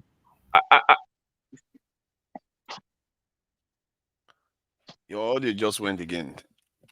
Yeah, he need to go back to Oakland. Go back to Oakland, Ike. But anyway, yeah, go ahead, Ike. Okay, so basically, when Tonight just started saying something about North Korea and basically how we need to go against the West or be more independent or build certain things like nuclear technology. The whole panel of these people whom seemed quite learned, and they have the pedigree education-wise, and the grandson of a minister of whatever, all of them, all their heads exploded. They could not get past the fact that Tunisia mentioned North Korea. It became about North Korea. Tunisia kept saying, look, it's not about the political system, it's not about this. Why can't you guys build? They were literally saying, if I were to make a caricature of it, that we can't build because North Korea builds. We can't build because China builds. And have you been to China? China's bad. We want to be like China? Am I lying to Niger? Yeah. Isn't that what dude, I swear, they were very erudite regarding the Civil War. They all sounded like the sociology textbooks that they tend to sound like. But when it came to something practical and actionable, their brains broke. And I was like, when Niger is the most reasonable person on the panel, oh my God. Oh God. No hope. There is no hope for that generation of people. And you can correct me if I'm wrong, Niger, what your assessment was of that conversation, because it was crazy. Because if you said that on this panel, we'll probably have pushed you further, like you probably wouldn't, not even radical enough. At least we'll have gotten the point of, hey, we're trying to build something, and it would have gotten quick to how do we build. These people started talking about, we need to come together and blah, blah, blah. And it was insane, bro. It's something you experience. It's a kind of conditioning. And I think I think our people, we don't realize how conditioned we are not to think of ourselves as independent. And whenever you mention it, especially when you mention it in the context of countries that are visibly shown to be actually more capable than we are, they will just lose it. Because the way they think is that we have to still maintain this coziness with the West, where you enjoy the privileges and just expect the West to just drop dead or just repent and say, okay, you know what? I just discovered that I've been messing with my brother. I have to make sure Africa is doing well. As if that's how it's going to happen. I keep telling them it's not going to happen like that. That the people that you are looking as bad today, tomorrow they have already laid the foundation, like North Korea. If you look at all the metrics, they are doing better than us. We are not even under sanctions, and they are still doing better than us. And it's like they just lose it because they don't understand that independence is not something you can trade away. You trade it away, then the person you traded it to will determine whether you survive or not, whether you are a slave or not. And this is at the core of the kind of conversation we should be having. That's why I have it. That's why I can't imagine how many people trooped into this.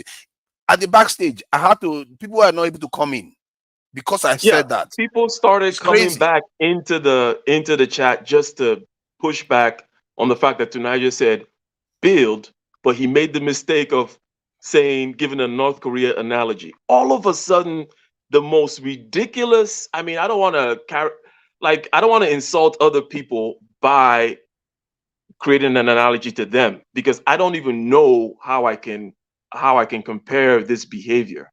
You were clearly saying things about build something, and you were just like, oh, well, you can't be comparing. And then you were like, look, I'm not talking about the economic system, I'm not talking about the political system. And they were like, no, you cannot untie the political system for the whatever. It's like, dude, you can't build a railway because the communists build railways. Like literally, Exactly. for like an hour, they were just like going crazy. So to Niger, what's the hope then? Is it just a generational thing? You have to wait for these people to die? Do you have to kill them? I think something needs to happen to force us to think more clearly. This is why sometimes I think the problem is on a macro level. It's not even on individual tribalistic level. Because our mindset, we don't seem to understand that when you need to build, you can actually deliberately inflict hardship on yourself to get to a better place. They don't understand that concept completely. Because that's what it's revealing. Because I'm telling them that North Korea did this, and because they look at North Korea today, even if North Korea is more independent, but they just look at the state North Korea is in, they say, no, no, no. In their mind, our state is the way the West is. They don't even realize the state Nigeria is in. They don't understand that. They will tell you they understand, but in the way they project how we are going to get better, they feel like we have to be like the West somehow. That there is no way you can't make a decision to go through the hardship North Korea went. Even when I told them Chinese, they were living on rations to get to where they got to. They don't care. They just look at the propaganda that they hear about North Korea. They just say, you know what, we don't want to do anything that they've done. Then I told them, give me an example of any country that has done it the way you like it to be done. You know, without taking care of. They don't have. I said, if you look at South Korea, they went through hell. If you look at the war they went through to get to where they got to, Japan was nuked twice. Oh, but to Niger, we just we need to come together and in other words, political solutions or not even solutions. Politics is all they're good for. Like it's like politics and then everything happens. Politics and then boom, electricity and railroads and technocrats and things That's how they happening think well about it. and investment banking. It's just like 100% politics. And I reflected upon something you mentioned once it was within the last week on this channel about power being handed over to this particular cohort of people, these boomers from like the 60s and such, right? That previous to that, like the actual people that got colonized in Nigeria, let's say, right? That generation died out. And then the English just handed the keys to a bunch of idiots, is what it looks like to me. They handed the keys to a bunch of idiots who don't know anything about a car. They think, oh, this key just comes from heaven. And if we just know how to do the key right, AKA politics, then everything is correct. Oh, build something. They're like, oh, their brains literally broke. All of them started sounding like freaking Keisha from the block or something. Goalpost shifting, insanity. So I don't know. Maybe Caesar has something to say about this. I saw you in the chat. I saw you in the chat. You were like what's wrong with these people? I was like, oh my god, because Hold on, now. Your Oakland is showing Keisha from the block. Yeah. Oh, they all went full Keisha, man. When Tonight just started talking about the reason why I went super crazy tonight because there was a stark distinction between the first half of the conversation when they were just talking about history and such, right? Shout out to Kaizo, SI, right? They got that good, they could just memorize facts or talk about their feelings and the this and the groups and the that. And Tafawa Balewa and this guy and that guy, Morta Muhammad, all that shit. When it comes down to stuff actually doing anything, they did not want to think. Super emotional. I don't get it. Wait, can I comment on this? So, from my analysis of the uncles, right, especially from that space, because they tend to be more tribal than the average person. First of all, I think it's the source. It may be the source of where the argument's coming from. So, because the person making the argument is X person, then boom, right, you're gonna get Y response. I also think that, especially from that space, and if they're here, you listen to what I'm saying. they tend to see things from a very like, I think they're very tribal, and I think that like if they can't see how an idea benefits their group directly, then it's like, no, we're just against it. Maybe it's a plot to take over. I experience this all the time, especially when certain people hear that I'm Igbo. Like once they hear it, like they can't. Everything I say, they think it's some kind of plot to take over the world. It's really annoying. And I think these people, like sometimes there's a little bit of that, like, oh, one is two Nigers and one, because the exact thing you're saying, I've heard them say the opposite of. Hold on, Caesar. Even in the United States, people, feel that way towards you, other Nigerians. Okay, whatever. I've heard them say things like, "Oh, this younger generation isn't willing to sacrifice anything. They need to be willing to sacrifice something if they want Nigeria to succeed." But then on the other hand, when Tunisia mentions something, they're crying and complaining. So those are my two weights I'm putting on this. Yeah. Well, I'll say this, right? I think shout out to Flexed Up for mentioning this. I just wanted to ask Caesar this question in regards to tribalism and stuff like that.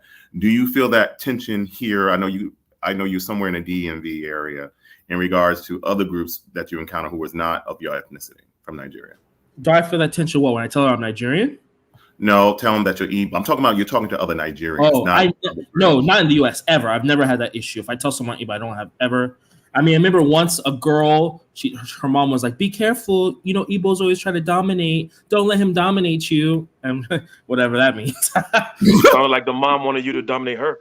It's hilarious. You're telling me not to dominate your daughter? Like, I'm gonna dominate her tonight. But anyway, I mean, other than that, that's mostly a joke, though, right? Like in the U.S., I don't experience. Come on, being tribal in the U.S. is low IQ, very low IQ. We don't have enough numbers to do that shit.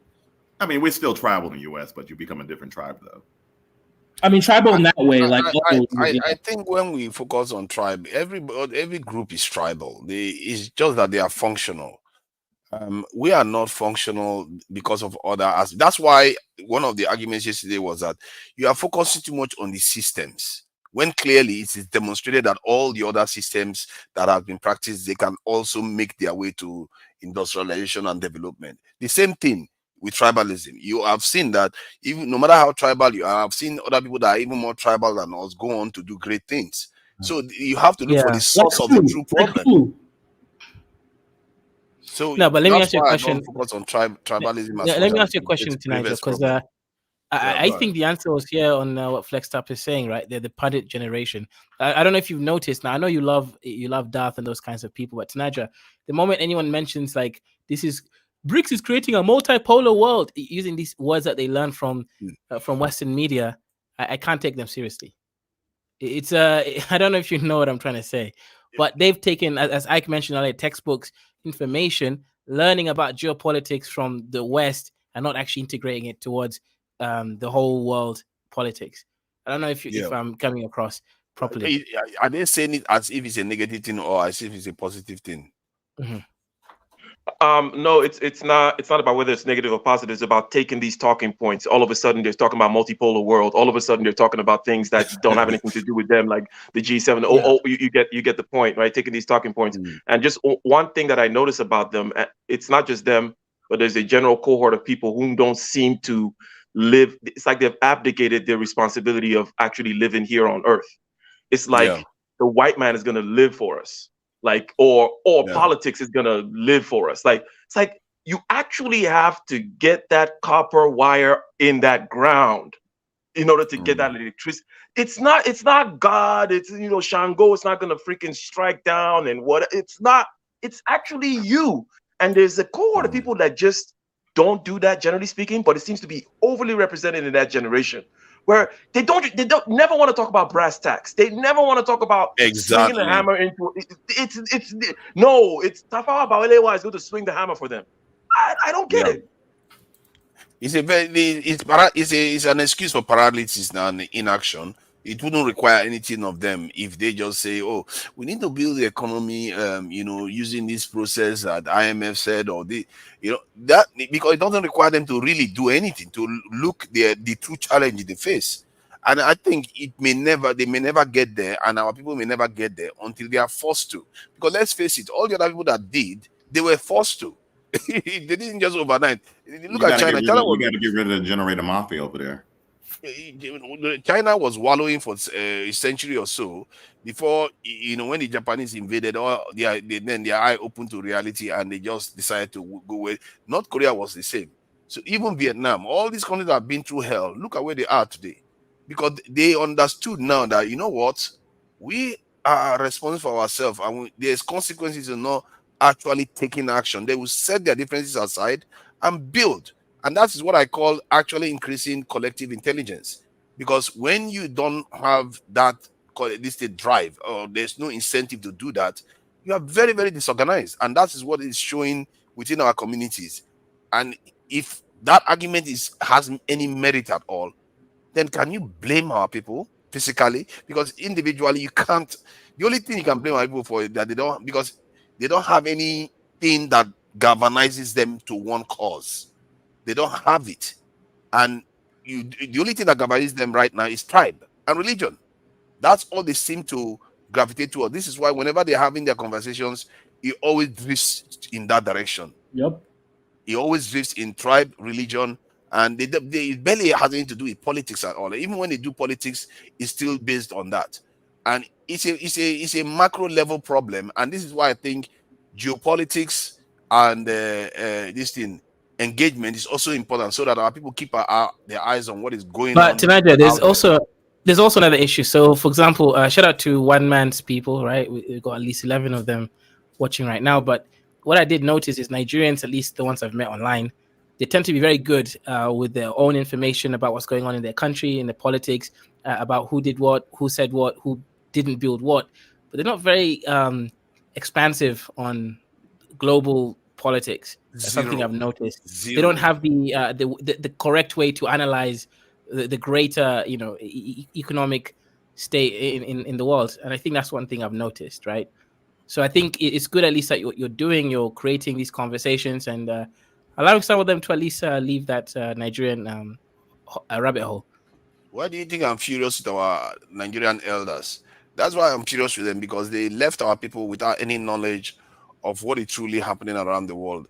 Was it not at Canada when that came and revealed the fact that the French were taking advantage of African countries? You don't see Nigerian leaders right next door saying those things regularly. They know, but they won't say it to their people. So that's why I call them caretaker governments.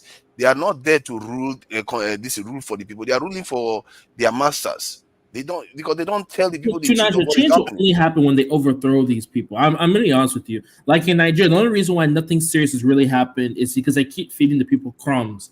Like I think the USA came out and said they're going to release documents on Tinubu next month. So now people aren't going to protest until next month. They see when that month comes, they're going to give them another crumb. They keep giving them crumbs so they don't start revolting or do anything crazy. But that's the only change. A lot of these people, when you reach a certain age, some people can't change. They see the world a certain way. That's it. And African culture is very based on elders. So you can't have an Obama figure show up in Africa. They'll say you're too young. Sit down. Yeah. You're a child. But that's where culture comes in, right? Some cultures prioritize correctness above just having a single perspective. So, obviously the future is for us to create a culture around valuing correctness, right? Just being the most correct person in the room would remove that. But how about the macro level effect? How does one deal with that? Because if you want a people to work together, you have to give them a reason to. That is one thing I've found. And this is one, now I begin to understand. You know what I used to say before, when you watch movies, they say the king is triggering a war because they want to unite the people. Now I understand why. Because you think that king is evil. But what it means is that he is giving the people a reason to unite. When societies fracture, and the problem with our society is that the only time we unite is against each other. We don't have any external force we are uniting against, and our leaders have made sure of that. We have one. They just not very smart. That's why it's good to leave Nigerian politics, which I don't spend a lot of time in. It's why would I, right? We do have something that unites us. They just don't know about it. They're just ignorant. Exactly. That's my point. The leaders keep them blind to it. That's the problem. No geopolitics. Nigeria doesn't even talk about it at all. Well, look what's going on in the world. I'm willing to give up my tribal identity in a second to make a fair system. Other people can't do it because they don't know what's going on in the world. There you go. So that's life. They don't. And that is at the core of it. If they don't, how can they react? They don't have their leaders I mean, don't tell look them what's that going on in northern this is the Nigeria. They problem. have to fight to send the kids to school. That's what's going on in Africa. You have to fight a set of governors to mandate the children to go into school. So what kind of mentality do you have where you don't think education is useful for your population, for the youth? I mean, what's going on here? They Okay. will educate you to serve. They will not educate you to take control. Okay, so to Niger, so some of the things that we've been saying seem to point to the fact that perhaps there's a generational aspect, and then it's like, okay, that typically is a hopeful thing, somewhat. However, how hopeful is it? You project 40 years into the future. Are the youth going to do the right kinds of things? Perhaps regarding the change of value systems that Kaiser alluded to. In other words, maybe they might value correctness more than just appeal to authority and age, and letting people babble on and on where they're not making any sense, but just because they're ballet, whatever the hell they are. But that's one aspect. Or do this particular youth have to go through perhaps some crazy time in the next 20 years, which might be there are many reasons why that could happen. It might not just purely be a Nigerian thing. It could be a general global economic crisis or something like that, right? In order to galvanize them to act. Generally speaking, how hopeful are you that the young generation will actually, let's say you brought up that idea to them, will actually think in a way that will engage you in that idea and say, hey, okay, well, so forget the politics and forget the economic system. How do we decide to take a hold of one aspect of our industry? Because if you tell them Nigeria doesn't have power, they'll say, oh, we export power, right? They start pretending like they don't know what you're talking about, right? Bingo. Like, Bingo. Thank you for saying that. And that kind of thing, man. Like, I just want to slap your head off if you were in front of me and you say that kind of crap. Like, that's bad behavior. Pretending, lying to someone's face, being a child. I don't want to cuss, right? But this is ridiculous. That kind of behavior from 60-year-old people. But anyways, are you hopeful to Niger? I'm hopeful because of some of the conversations that has been happening. In the 60s, 70s, it was easier to isolate the population of the continent, but now it's not so easy to isolate them from some of the events going on around the world. So for that, I'm hopeful. And I'm also hopeful that there's a window now within this burgeoning young population in Nigeria, in Africa too, for the continent to emerge. But my biggest concern is that it may not happen soon enough. And this is why I think if the French are stupid enough to go and attack Niger, I'm telling you, people's eyes are going to open more than they would like to. Because I think that is one of the reasons why they lure Africans to, at least Black Africans, to sleep, whereby they don't really understand. But when now you see a nation that is independent ask another foreign country to leave, and the foreign country use another African country to attack it, and then it lead to a conflagration. I'm telling you, Nigerians are going to be going to Niger to fight. Northern Nigerians will do that. Then there are even African Americans that are saying they will go too. I've just watched the video yesterday. African Americans say if France attacks our country, that they will go. So the whole thing, the French will wake us up. And that may be what the ingredient that is required. If they stupidly go in there, they will find that they will regret it. And that is the hope I have.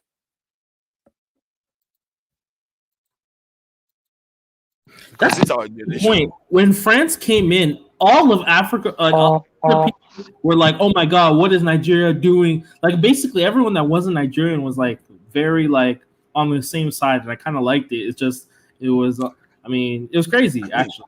Everybody was against the war. The people of almost every nation is against that war, but their governments are defying them. This is why I think the consciousness of Africans has risen enough to know that nobody should attack Niger. Almost all of them are unanimous in it. If Nigeria had put into Niger, I think a lot of people would have woken up. So you're right. That was a good point. Yeah, it's not like that in Libya. When they attacked Libya, people's eyes were still closed. Now, no, not even close. And northern Nigerians will be in that country fighting against Nigerian forces or the French forces. It's going to be a total mess. And even America is careful because they know they have Black Americans in their country. They even have Nigerian military or military officials in their countries too. So they know the whole thing can spill out of control very quickly. And even France has quite a significant black population. So when they keep talking, oh, they're just going to go into Niger, it's not going to be that simple. They don't know what they are trying to wake up. If they wake up the beast, which is the black population of this world, we have not awoken since about 100 years ago when we were colonized. If they wake us up, personally, you will find that people will start subscribing to be willing to do the hard thing. Stuff they will be willing to put their tribalism aside because now they understand that there is a danger out there that we need to fight together. That's something that was missing before. And but we'll see. Let's watch the French. I think they said they are gathering troops in the Benin Republic, and this thing, what they call them, the Nigerians are telling them, you know what, we don't have any relationship with you anymore since you are bringing foreigners to come and attack us in our country and stuff like that. So, but you know, when what's his name? Tinubu is going to India to be getting this thing. He's getting a kind of promise for investment and all the rest. I see anybody's going to come and invest in a country that is so unstable. I don't see any of the stuff he's saying going to succeed if he doesn't do some of the policies that he said he was going to implement. These leaders, you can't trust them. You can't trust Nigerian leaders. You can't trust many African leaders. They've shown themselves to be woefully compromised. They are not interested in developing your country. Even if they were, they are too far gone. They are sold. They've sold out. They are not going to do anything. If you want to see, if a leader wants to do something in the country, it's so easy. You'll be surprised how fast it gets done. You know, how does even Switzerland, that is a peaceful country, is able to exert so much capability? Or look at tiny North Korea. Look at how much capability that Singapore, Israel. If people mean business, they can do great things. But these are our leaders. They just find a way to ensure we don't do anything at all. And they pretend as if, oh, it's because of tribalism, it's because of religion. No, they are compromised. They are leaders. Their true leaders are in foreign capitals. That's why they run there all the time. That's why they go there to go and seek counseling. According to these Nigerian journalists, let me just play so that people hear it again. 3, why the choice of London? This is an indication of, well, for want of a better word, of a neo-colonial mentality. Any major meeting in Nigeria affecting Nigeria affairs, our leaders will jump into the aircraft and they are going to London. It's as if some people are genetically, umbilically tied to the, imperial attachment, colonial attachment to London. It's as if that is at the core now. The leaders don't see themselves as only Nigerians. They see themselves as an extension of the British power. That's why they do those things. Can you guys hear me? Yeah, we can hear you. Noise are bad. I can hear you loud and clear. I want to update the panel if no one hasn't been updated already. But the situation in Mali is going to get a lot more, or the Sahel, I'd say, is going to get a lot more tense as what's it called? What's his name again? Hamdan Dagalo, Hameti. He got killed. He got killed the other day, and now his brother took over, and the Americans immediately put sanctions on him. So now that the tide has changed, and in my opinion, it's a bit fishy how Prigozhin got killed, and then just a few weeks later, Hamdan Dagalo got killed. So this is I think they're going undercover now, completely. I don't believe that Dagalo got killed, which is why even the Western media hasn't really put out news because they're even a bit confused. So in my opinion, boy, the situation in the Sahel is going to take a big, a huge change now, at least, man. You know what I mean? So there's Russia and France, or the NATO, are going to go. Right now, they're going at it, and it's the battlefield is Africa. So in my opinion, boy, it's going to be a very big situation change, though. But what do you guys think of that, though? For me, the countries that are participating in this, like Mali, Burkina Faso, Guinea, and maybe Niger now, I really want to see them taking charge of their country, because North Korea that is coming to assist them with some equipments and stuff, when they took over their country and took charge, they developed quite rapidly. And I'm not see. I see Traore or But Burkina Tunaja, Faso. you do know, like those countries in the Sahel, it's basically it's Russia.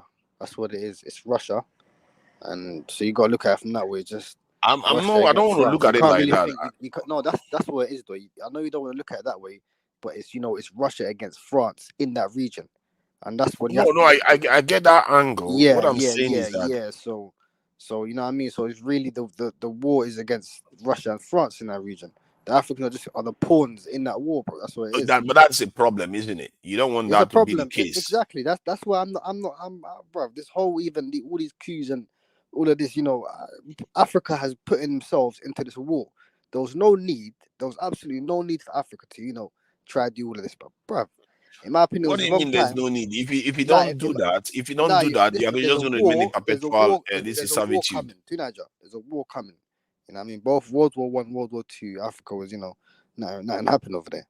Again, but this time now we put our heads deep. You get me? That's the whole reason. Your problem is that It's damage now. what you are talking about is that their reaction to the French, they shouldn't have bothered. No. They've been living with the French for 60 years. They should have reacted. They could have reacted any time, but now it's very interesting. If you don't know like how things add up. When do you want them to react, or you want them to just remain in servitude forever? Listen, there's a war going on, and it's between Russia and France in the Sahel. Hold on, you are not answering a straight question. When do you want them question? to react? When do you want them to react against the French? Cautiously, neutrally. Cautiously. What is cautiously? Tell me what you mean by cautiously. Is not flinging yourself to one side completely. Like that's what's happening. Everyone's not really, flinging yourself to one side. What if? Hold on now. We have to run down your thinking so that. Hold on. Somebody needs to examine your thinking so that we know where we are getting here. So when you say rush down to one side, what if you don't have any side to rush into and you can't defend yourself against the French, like the French is threatening Niger right now? You don't put your eggs in you don't put all your eggs in one basket, too, Niger. You know that. Why do you think Kenya is so prosperous?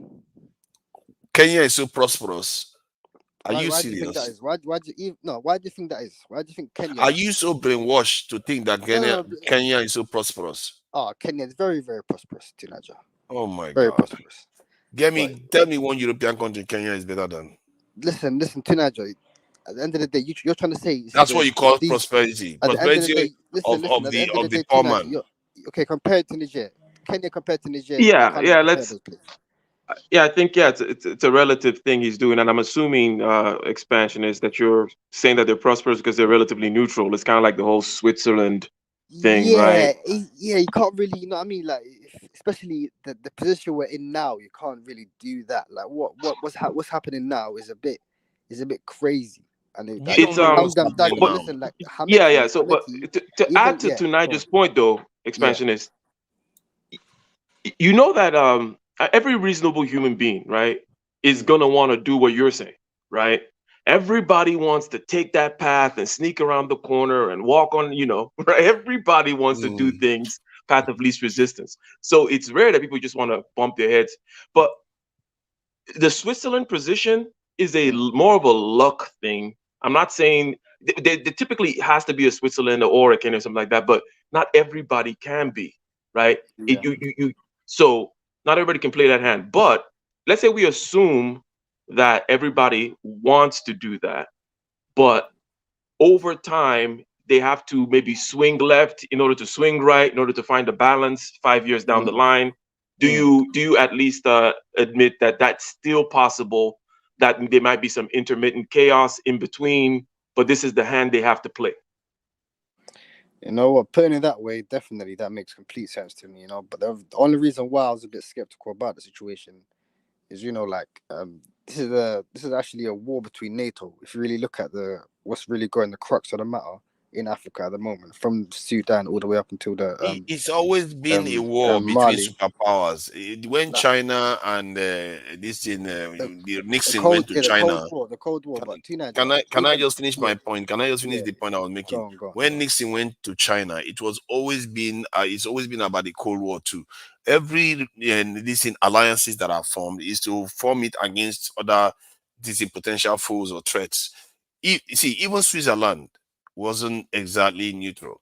Switzerland is one of the most fortified nations on earth. I've never even heard of any nation that had 300 something thousand bunkers. That Switzerland that you see being peaceful, they are not sitting there being that way because they can be a pushover. We are a pushover. That's the difference. We shouldn't be a pushover. And I agree with you that you can't just trade France for another this is colonizer without, even if the new colonizer has slightly better conditions, you still have a responsibility to take charge of your country. These people have to take charge of their security, take charge of their economy, and take charge of whatever kind of relationship they want to have. Just like China was able to decide that, you know what, in the 60s and in the 70s, that, you know what, I don't care too much about Soviet Union anymore. I'll go with the Americans. You know, they have a right to do that Yeah, but because Tuna, they, you they, do know they make the necessary sacrifice to yeah, get there. yeah. Can I just give a little rebuttal there, because I'm speaking from like like actual experience, because my nation had that type of, we allied with the Soviets, and then they switched on us and we allied with the Americans, and then when the Soviet Union fell in 1991, that's the same year that the Somali country got into civil war, because our like our biggest mistake was we chose a side, and that's where it is. And Sorry, hold on. Were you you are talking about Ethiopia? no, Somalia. When Yeah, was Somali allied to yeah, it the was an ally. Soviets? It was an ally of the Soviet Union. We used to get arms from them. We used to, it was an ally of the Soviets. So, And but why then did you say they switched on you? they switched on us when we invaded Ethiopia. They changed sides and they started supporting Ethiopia. And Why did you go and invade Ethiopia? Because Why did you go that's and invade Ethiopia? no, but that was for the betterment, in my opinion. Like, if anyone's hierarchy, that was for the betterment, because we were going to change Hierarchy invasion is that? Seriously? No, because it was, at first it was allowed because it was going to be our region. It was going to be our region in Ethiopia. But the mistake, hold on, did the Soviets Yeah. support you invading Ethiopia? At the beginning, to get our region back, yes, the Somali region in Ethiopia. But what had happened was the president at that time, he wanted to take over Ethiopia completely. And when he was almost at this, that's when the Soviets switched sides, and then America started funding us with that war. You know what I mean? Then, yeah, you guys are crazy. So that's why did you go and invade the fellow African country? Exactly. But let me finish this off. But that's what happens. Like, you pick a side, war happens, and you become a failed state. You know what I mean? So that's why, like, in my opinion, picking a side. You know something. You know something. What one thing I've realized is that if you are not a superpower, don't invade another country, especially when you intend to keep their land. Don't try that. Eventually, it's going to come back to bite you. So that was a terrible idea. I don't know where you guys got it from. And whatever the reason the Soviet Union turned on you is because maybe your leaders defied their wishes, and because maybe they saw Ethiopia as an ally too. They saw Ethiopia as an ally too, and you're invading an ally too. And what good did that do the region? It did the region a lot of damage. Ethiopia was an ally as well. You're right. But at first, Ethiopia was the ally of America, and then they became a communist when the Derg, and you know what I mean. So yeah, that's what happened. What is wrong with that leader that decided to attack Ethiopia when they know that Ethiopia is also an ally of the Soviets? What was that? What kind of thinking was that? Wait. You guys caused the problem there. Nilo, if you could correct me, at the time when Siad Barre invaded Ethiopia, was Ethiopia ally with the Soviets or the US? Because I'm sure it was ally with the US at that time. It was in between. It didn't really have any allies, because remember, the Derg overthrow just happened like a year ago. The Derg didn't even have like an official leader. So everything in Ethiopia was in flux. Like, there wasn't even a real government in Ethiopia at the time, for being honest. Yes. But and that is why Siad Barre also attacked, because he saw this is going to be his best opportunity. Yeah, they overthrew Selassie, and that's when, like, yeah, man, we saw you guys as weak. That's why we opportunity to go and take over Ethiopia that wasn't defeated by so many people that have tried. That was crazy thinking. No. Jesus Christ. Ethiopia didn't even have a government back then, bro. What are you on about? It doesn't matter. No, Niger, this is what happened. We was taking our region back. That was cool. We took it in 12 days, yeah? And then the president of Somalia, he decided to, he's thinking, you know what, we want to go all the way, conquer the whole of Ethiopia. And that's when with the Soviets, they saw that. And then the Soviets, they said, that's not going to happen. They funded Ethiopia with $9 billion. pounds, like dollars, whatever. And after they sent Cuban troops, Yemeni. So on our side, for sure, trying to take over the whole country was very low IQ. But we took our region in 12 days. If we stopped it out there, then definitely it would have been. You You know what I mean? see, It would have been. Yeah, everybody but would have been. Maybe that region would be different today. no, for I don't sure, know for what is wrong with our 100%. Because people. even me, I don't know. looked at the documents. I never knew exactly like why like Soviets fully switched. But when I found out, it said like the president of Somalia wanted to take over Ethiopia, basically annex the whole country. When I saw that, I'm thinking, bloody hell. So the You know Soviets, what? I'm beginning to understand why all these superpowers are careful about working with, forming alliances with countries. I'm beginning to understand now. Because every country has clearly, their interest, you Niger. yeah, they have their own, Yeah. what the Soviet Union probably discovered was that, you know what, this guy we were supporting, they're crazy. They go all the way out. Nah, So he was want a to go and crazy. I invade found the out that country. leader was a crazy leader too, Niger. It was a crazy Like, leader. look at what Saddam Hussein tried to invade Kuwait. Look at what happened to them.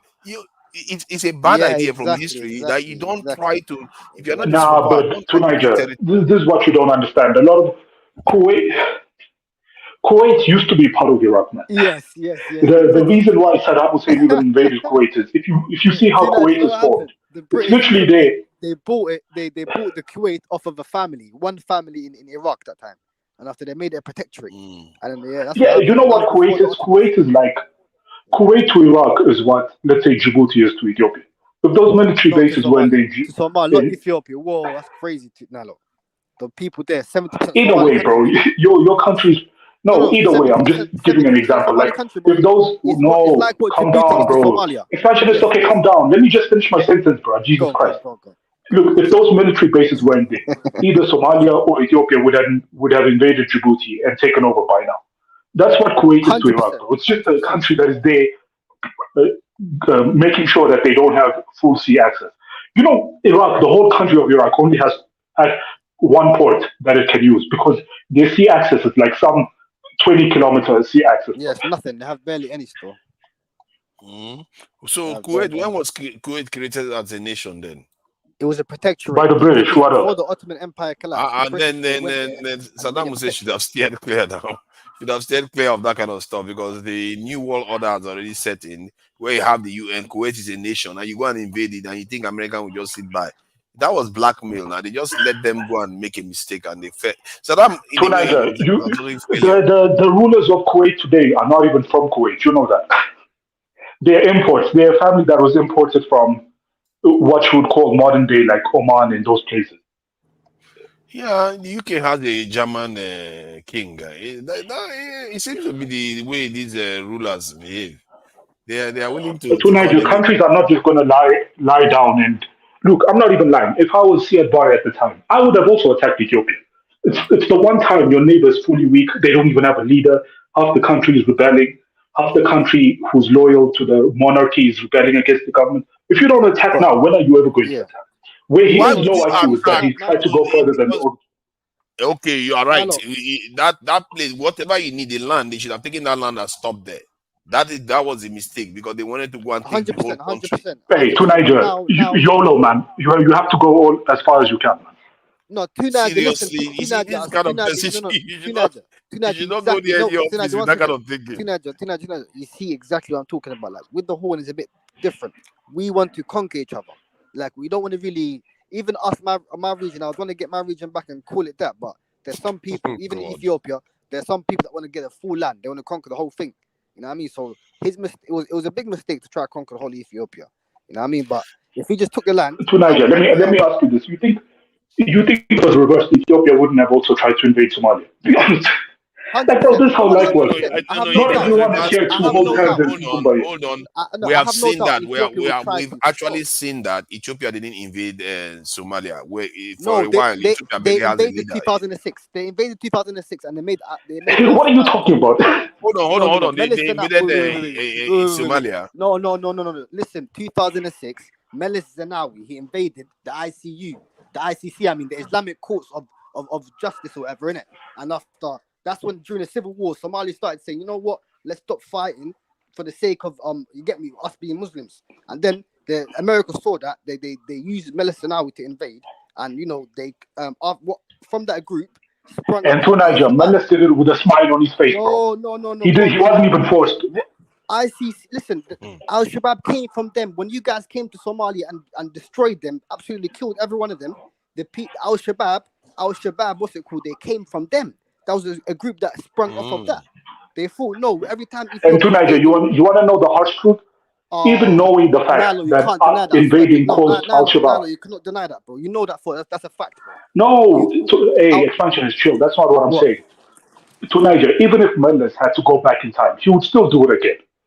Because that's just how life is, bro. It's not how life is. You have to be strategic. That's how life is. You can't just Of course, it is overstate strategic, yourself. bro. But that's Al Shabaab has pretty much led to. Al Shabaab has led to the collapse of Somalia for how many decades now? Yes, it caused so much problems, but it's not of any use to Somalia, is it? Yes, it is. But it's useful. Hey, to Niger, keep it a stat. It's useful for us in Kenya. You think the Kenyan government doesn't want Al Shabaab there? You think the Ethiopian government doesn't want Al Shabaab in Somalia? Are you crazy? They just want a situation where Al Shabaab is not strong enough. Yes, to Niger, just listen for a second. If, in Kenya's and Ethiopia's ideal situation, Al Shabaab would be strong enough to cause havoc in Somalia, but not strong enough to cross borders and actually affect Kenya and Ethiopia. That's their ideal situation. No, neither Ethiopia nor nor Kenya want to get rid of Al Shabaab. In fact, most people, even the international community, UAE, the Saudis, none of them want to get rid of Al Shabaab. If you look at Al Shabaab's funding, most of it is either from the UAE, Saudi Arabia, Ethiopia, or Kenya. So what the fuck are you on about? So, but how come Al-Shabaab of Somalia, Kenya, Ethiopia can come together and say, you know what, let's hash these things out based on what we know. I wish. Hash what out, bro? A situation where Somalia is under turmoil is good for us. What of that don't you understand? No. You guys already because there has to be another way. Let me give you a context, yeah? Because these guys, they're thinking we just hate them for no reason. No, it's not that.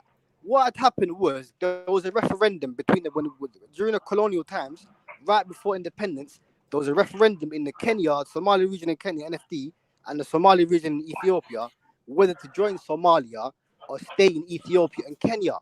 Both regions, they voted 99% to join Somalia. The British said no, they stabbed us in the back, and they kept those regions in Ethiopia and Kenya. So those regions those people there, that's why they're still pissed. Expansionist, what was the time when what he said just now, is he accurate? Expansionist, tell Niger about the shit that Nilo, you can't deny this. Nilo, please, not today. Bro, I'm not denying anything. I'm not denying anything. Tell Niger about the Shifter Wars. Sorry? Oh, the Shifter Wars. Tell him the history of the Shifter Wars. We tried to fight for our liberation, and we had the stinking, dirty Oro Magala that, turned on the people. And, the Kenyans, we tried to, they beat us. But, yeah, man. Niger, you see what the Russians are doing to the Ukrainians now? Just bombing the whole region. That's what they did. You can't be. To Niger, you need to live in reality, bro. From Kenya's point of view, from Ethiopia's point of view, a weak Somalia, which is always under war, is the best Somalia for them. But guess what? That's changing by the day. That's what I mean. Like, you guys, you get me? Like, every power has tried to keep us down. But guess what? It's never worked. The US tried it. All of these people tried it. It will never work. Nilo, so. I'm just trying to show to Niger. Expansionist. I'm just trying to show to Niger that his Pan-African ideals, when it comes to on the ground, don't fucking exist. It actually does. It's just that people don't know it yet. Don't worry. Maybe foreigners will open your eyes to it by the time they come kicking everybody's backside. In my opinion, like, what's even happening in Somalia is nothing compared to what's happening in Ethiopia to Niger. To Niger, no cap. I rather be invaded by the European than be invaded by Somalia. What are you smoking? What is wrong with you? You don't understand what you are talking about. I rather the Europeans come back to Africa than be invaded by Somalis. You must be out of your fucking mind. That is a serious problem. And the Somali would prefer the same thing. Ask expansionists. To Niger, wait. Ask expansionists. Expansionists would probably prefer being recolonized by Italians than being colonized by Russia. So it's the same way. Never. That's die what than get this is colonized what I by mean. Habesha. Now, Europeans at least they have a sense of racial loyalty. You guys don't have it, but maybe Because it will be forced on you no, because when we're it not the actually same. happens. We're not the same. That's why, Nigel. We're so different. See, you Exactly. are the same enough. You are the same enough. If you You look at the guys, map, No, we're you not. guys have a you are good the link. same You guys have a enough. good like in West Africa, you have a good connection because you know you're all like kind of docile. You don't really have really beefs with each other. You With don't us, have a we sense have of pride. centuries, thousands of years of beef, and we're still fighting till today. It's weird, man. But in my opinion, We had beef in the West Africa too, but I think Okay, the to world Niger, has improved what over is it. your people's? Okay, to Niger, let me ask you this: what's your people's internal enemy? What is your number? Who's your number one enemy? Your In tribe's number the one enemy. like if in Nigeria now, I wouldn't say my tribe, but in terms of Nigeria, you tend to have Igbos and you have Your the tribe, bro. Hausas. I don't give a shit about No, I Nigeria. don't You're know. not the same as a I Fulani. don't know Your tribe. about. See, I don't know. Exactly. So what the fuck are you on about, bro? yes, exactly. From So Tinaja, if your you own, go to a Somali village, no, Tinaja, to put perspective, if yes, you go to a Somali village in the middle of nowhere, in the center of Somalia or in the center of the Ethiopian region in Somalia, and you ask them, who's your enemy? They'll say Habasha, Amhara. They'll say Amhara, Habasha. They know. You get me? They know straight who's their enemy. They're taught from young. Same thing with the Oromos, the Borana in southern Ethiopia. If you ask any kid who's your enemy, they're gonna say it's the what's that tribe called with the H Nalo. They have a Which H. one? It starts with a H for a Harar. tribe. The Hammer tribe. Yeah, they'll say the Hammer. If you Oh, ask any okay. Borana, they'll say Hammer's my enemy. So you get me? It's like yeah, but it's even if different that here, man. was true, Europeans have rivalries too. But I think what they learned was that they have to think bigger, and To I don't Niger, think that they didn't region learn what they are shit. doing is not To good. Niger, they didn't learn shit. What happened is one tribe ended up winning. The Anglos won. That's what happened, and everyone had to take a knee. Yeah, the Anglos won, but they went on to create the European Union, the UN, and all the others because they knew Yeah, if who's they gonna didn't do win? that, You think I'm gonna take a knee? Okay, who's gonna make me take a knee? At the end of the day, someone has to win, and then that person has to. Okay, it's like the Somalis in Ethiopia. They have no choice right now but to just be part of Ethiopia because they got conquered. So, and they have no But real, at least but Nalo temporarily, knows. right But now in the Nalo year knows as soon 2023. as they get that one chance, they're gonna take it. Nalo knows. That's why Exactly, they will leave. So you know what? So you know what's going to happen? The Ethiopian government is going to put their foot down. Okay, expansionists. You know why the Ethiopian government makes sure that the Somali region has penetration of Oromos, Gurages, Amharas all the way? It's because they know if they don't make dilute the They use the Leo. They use the Leo police. They use the Ogaden. You know the Ogaden tribe. There's some people in the Ogaden tribe that are sellouts. no They know, expansionists. I mean, but if Tinaja, you go to most of the Nalo, they know they can't really put like you're talking about the like Jigjiga or Diradaba. You get me? Those regions. exactly, But those are just like cities. But if you go into exactly. the Somali region, you don't see no Bro, half of that inhabitants. shit is uninhabitable desert, bro. What do you want about? There's No one's 12. going to live there. Listen, there's I'm 17. talking about the Yeah, yes, expansionist. I'm talking about the population centers in Ogaden. They are trying to make sure that Somalis are no longer the majority in there. Why? Because they feel like if another Ogaden war happens, if there are Romos there, if there are They're not. Gurages there, then they will have insurgents within the population. Nah, bro, it's not like that. I'm showing you, Bro, bro. what are you on I about? know, because I listen to news over there. There's no Oromo can settle in the Somali region. They have wars. There's border wars. Even Bro, today, every day there's a border war. fam, go to Amhara, any, bro, please In ask, the Somali region, okay, they can't even look at expansionist, Amhara. go ask, oh my God, bro, expansionist, just go ask DG. DG is a man who's been around Ethiopia, especially the Ogaden region. Most of the towns and cities have major Oromo populations in there, have some Gurage populations in there, and some Amhara populations in there. If you go to most of the major cities, Somalis are like 50%, 60% max these days. Back then, there used to be 100%. Over time, the government's plan is they're going to keep diluting the Somali No, but population you see to what's where, but okay, that might be an argument. But with us though, like for example, if the Ogaden was to be liberated, I'm 100% sure that there will be no Oromos or Habashas remaining in that area. They'll all get kicked out. So that's what's gonna happen. It's like even the oh my same God, thing now in expansionist, SSC. In SSC, you can't find no Isaac person in SSC no more because every land expansionist, inhabited by the Darod, they kicked all the Isaac out.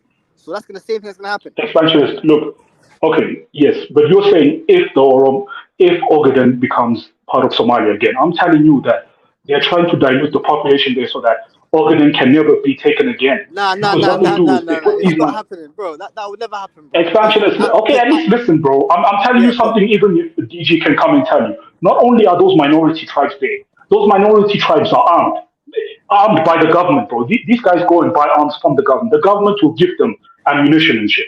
So these guys are not just sitting there Bro, like small that's ducks, lies, sitting bro. ducks. That's lies. Ethiopia, listen. Oh my god, just go ask DG, bro.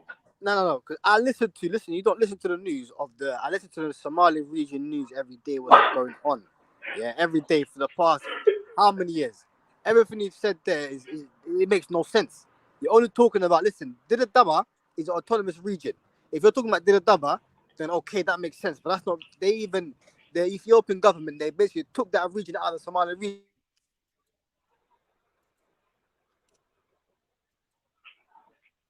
What's that? Wait, can Something you hear me? happened to his Can you hear audio. me? Oh my, yeah. I said yeah. What's it called? The Daba is there. They took it out of the Somali region. You know what I mean? But Jigjiga, there's only Somali police force there. Basically, you had the Leo. You get me? They called the Leo force. You know the Leo police. Leo police. I don't know that. Expansionist, I beg you, bro. Please go and ask DG, man. Even he said when he goes to Jijiga now, he sees that it's almost 50-50 Somalis and others now. What are you on about, bro? This is like things that everyone knows. Not only are the minority tribes there, the minority tribes are armed by the government, so that if anything happens, they can at least cause civil unrest and bloodshed, and then that will give the government an excuse to come in. That's what they do in every region, bro. Your region is no different. Look at Gambela region, Benshangu, Kamus. All of these regions are being purposely mixed by the government. Wow. The way you talk about these things, it's almost as if there's always like Yo, one angle to the other out of everything. I got to stop by a call. I got to stop by a call still. But yeah, like I was saying, like did a double cool, but in my opinion, like Ethiopia, like they can't mistreat the Somalis. That's why there's even peace there because you had the ONLF, the Ogaden National Liberation Front, and they was causing a lot of like problems for the Ethiopian government. And then when that whole thing happened now, where they've been integrated into the political system, just like all the other regions except for Amhara, you know what I mean? So yeah, man, but the Ethiopian But government. if you listen to the conversation so far, it tells you that all this stuff we are focusing on is the wrong problems because we've been focusing on these problems and it didn't get us anywhere. Look at where the To state of the Niger, country. bro. This is not a problem for you. It's a problem for us. You don't live in our Yeah. region, bro. But I'm just addressing it in terms of just based on the way societies react to challenges. And this challenge you are facing in Nigeria to an extent is like that. If you go to a Nigerian panel, they talk mostly about the kind of stuff you're talking about. Oh, the Igbo man did this, Hausa man, Fulani. They do that a lot. But you But know what's happening, and and yeah, to yeah. Niger, like especially now, my country, we had our war. It's like we right now we're recovering. Every tribe is basically, we don't have that hate for each other. Now we're like people are becoming one now, basically. You know what I mean? Especially what's happening in Somaliland region, where they're trying to. There's a war happening where half of the region, the country has been taken, and we're almost going to take the whole country if they try to do something again. It was all in the name. It was people died. Everything. It's been happening for like 8 months now. It's all in the name of making Somalia one again. The Ogaden region, those people there, they're even in the war. You have people from all parts of Somalia. They're participating in that war. So we're having that good effect now because we had our war.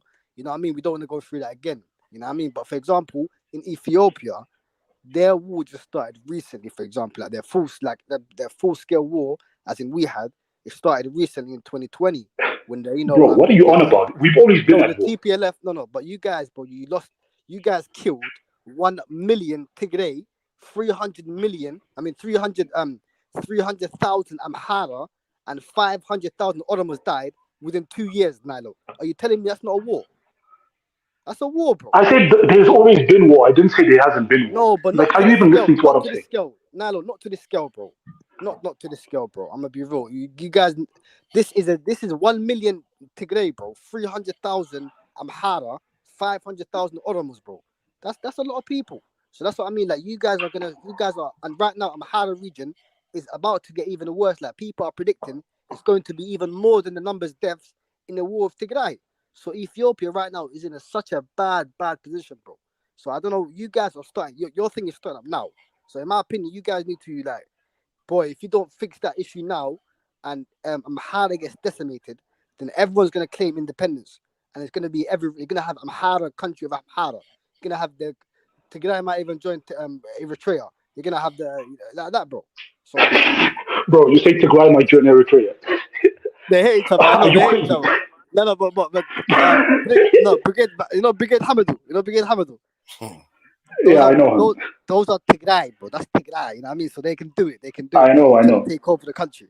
You know what I mean? So yeah. Bro, So in my opinion, all bro, they're doing your is just war is crazy protesting now, in bro. Europe, bro. They're not taking over anything in Eritrea, bro. Stop the cap. Like, Brigade of course Hamadou. they're gonna cause hell for Eritreans in Europe, but on the ground in Eritrea, they're not gonna do Nah, shit. They but don't these have any people power. in Eritrea, bro, you know what's crazy? Like Eritreans don't know what they are because they're basically the same tribe, bro. Tigray and Tigrinya are the same people. So Eritreans are finding it hard to identify who's Ethiopian and who's Eritrean. That's their issue right now, bro. Exactly. Yeah, it's crazy, man. But yeah, to Niger, as you can hear, it's a very volatile region, you know. So yeah, man, hopefully we can get past this. But Nilo, you know, his You need to country. get past this because this type of thinking is what led to the Somali leader going beyond the territory that they went to get from Ethiopia and decide to go to this scene because they think that they can extend That's what's happening themselves. right now. Even till now in Ethiopia, it's happening within Ethiopia between other tribes, you know. So it's a bit crazy right now. Like Ethiopia is Somalia. We had a war, yeah, but we never went all out like this to each other because we're the same people. But Ethiopia, because they're different people, they're going all out to Niger. You get it? So they're killing to get out in 2 years to Niger, almost 2 million people got killed. That's a genocide, bro. That's a genocide. Don't overinflate the numbers, bro. No, 1 million is probably at max. 1 million Tigray, 300,000 Amhara, and 500,000 Oromos died, bro. So that's roughly almost 300. That's roughly almost 2 mil. You know what I mean? So roughly almost 1.8 million people got killed within a 2 year time span to Niger. So imagine that happened in West Africa. The tribe wouldn't get along, bro, because so much bloodshed and so much, every generation. A lot of people died in Nigeria too. I think they're talking about 1.5 million or so in 3 years. Ooh, with the Biafra war, yeah. Yeah. So wasn't it like 2 million, 3 million, 2 point something? That's what the Biafrans. Yeah. They have different figures being banded around. Even in the Liberian war, Sierra Leonean war, it does happen in every region. I think. And what number? Yeah. How much was the population Igbo? Let's say out that number. How much was the percentage? Was the Igbo population? By that time, it wasn't. Yeah. By that time, by the Biafran war time, how much? It was always more than the population of Somalia. It was always more than the population of Somalia. No. I'm saying. Well, how much was it by that time? No, I'm saying my question when is the Biafra war happened, what was the population? I think maybe 10 million or so. Huh? That's a lot, bro. 20 million. Yeah. That's a lot, bro. So how the at least you guys get to 200 million? Nigel, so what you're saying is between 10 to 20% of Igbos died. Yeah, that's what they are technically saying. Yeah. And 20% of the Tigray died to Niger, which is why in Ethiopia now we're clear third biggest tribe in Ethiopia now. Before we was neck and neck with Tigray, but ever since the war, we are 1 million ahead of them now. They knocked the Tigray backward. But the core of it, like I was saying, I don't want to get distracted, is the fact that you guys don't think strategically. Same goes to this in the West Africans. It's getting us in a mess. If we did, we would be better off by now. I don't know. The Westerners, that's one of the things they got over. So Niger, let me ask you this: who's going to take a knee? Who's going to take the knee first? Because you keep talking about, we need to get. Who is going to take the knee? Who's going to surrender? Because there's no way on earth any one of us. No, first of all, we don't even trust each other, bro. Like, you think I'm going to trust another tribesman? Yeah, but you don't need to surrender. That's the point. The French don't surrender to England. What do you mean? If someone takes charge of me, that means I'm surrendering, bro. What are you on about? If that guy controls the national army, I'm technically under him. Come on. The Americans the British don't control the French. The British don't control the Spanish. Yes, they do. They are part of NATO. No, they don't. Yes, they do. They are part of. See, the moment the British or the Americans start acting as if they control them, then they will turn. And they will turn To Niger, they do, bro. They don't. They just do. They just follow them because America To is not giving Niger. them Wait. Expansionist, let me ask him this. When Egypt and when France and Britain attacked Egypt, when Abdel Nasser nationalized the Suez Canal, whose sanctions was it that forced them to leave? Wasn't America sanctioning both France and UK, which tanked their exchange, which tanked their stock exchange, that then forced them to retreat and surrender them? Okay, so what do you mean America doesn't control them? Clearly, America controls them. What are you on about? See, the control we're talking You about is think one tribe in the Horn is going to give that level of power to another tribe in the Horn? Are you crazy? See, they already have it. If you don't have it, then you are going to see. Man. One side already has it right now. We can pretend as if it doesn't exist. I'm gonna be honest. One side does. Expansion. Imagine this, bro. To Niger, expansionist. You know what this guy wants from us? He wants us to surrender to whichever he deems is the best tribe in the Horn, and then we all have to go to that tribe and ask for permission to do whatever.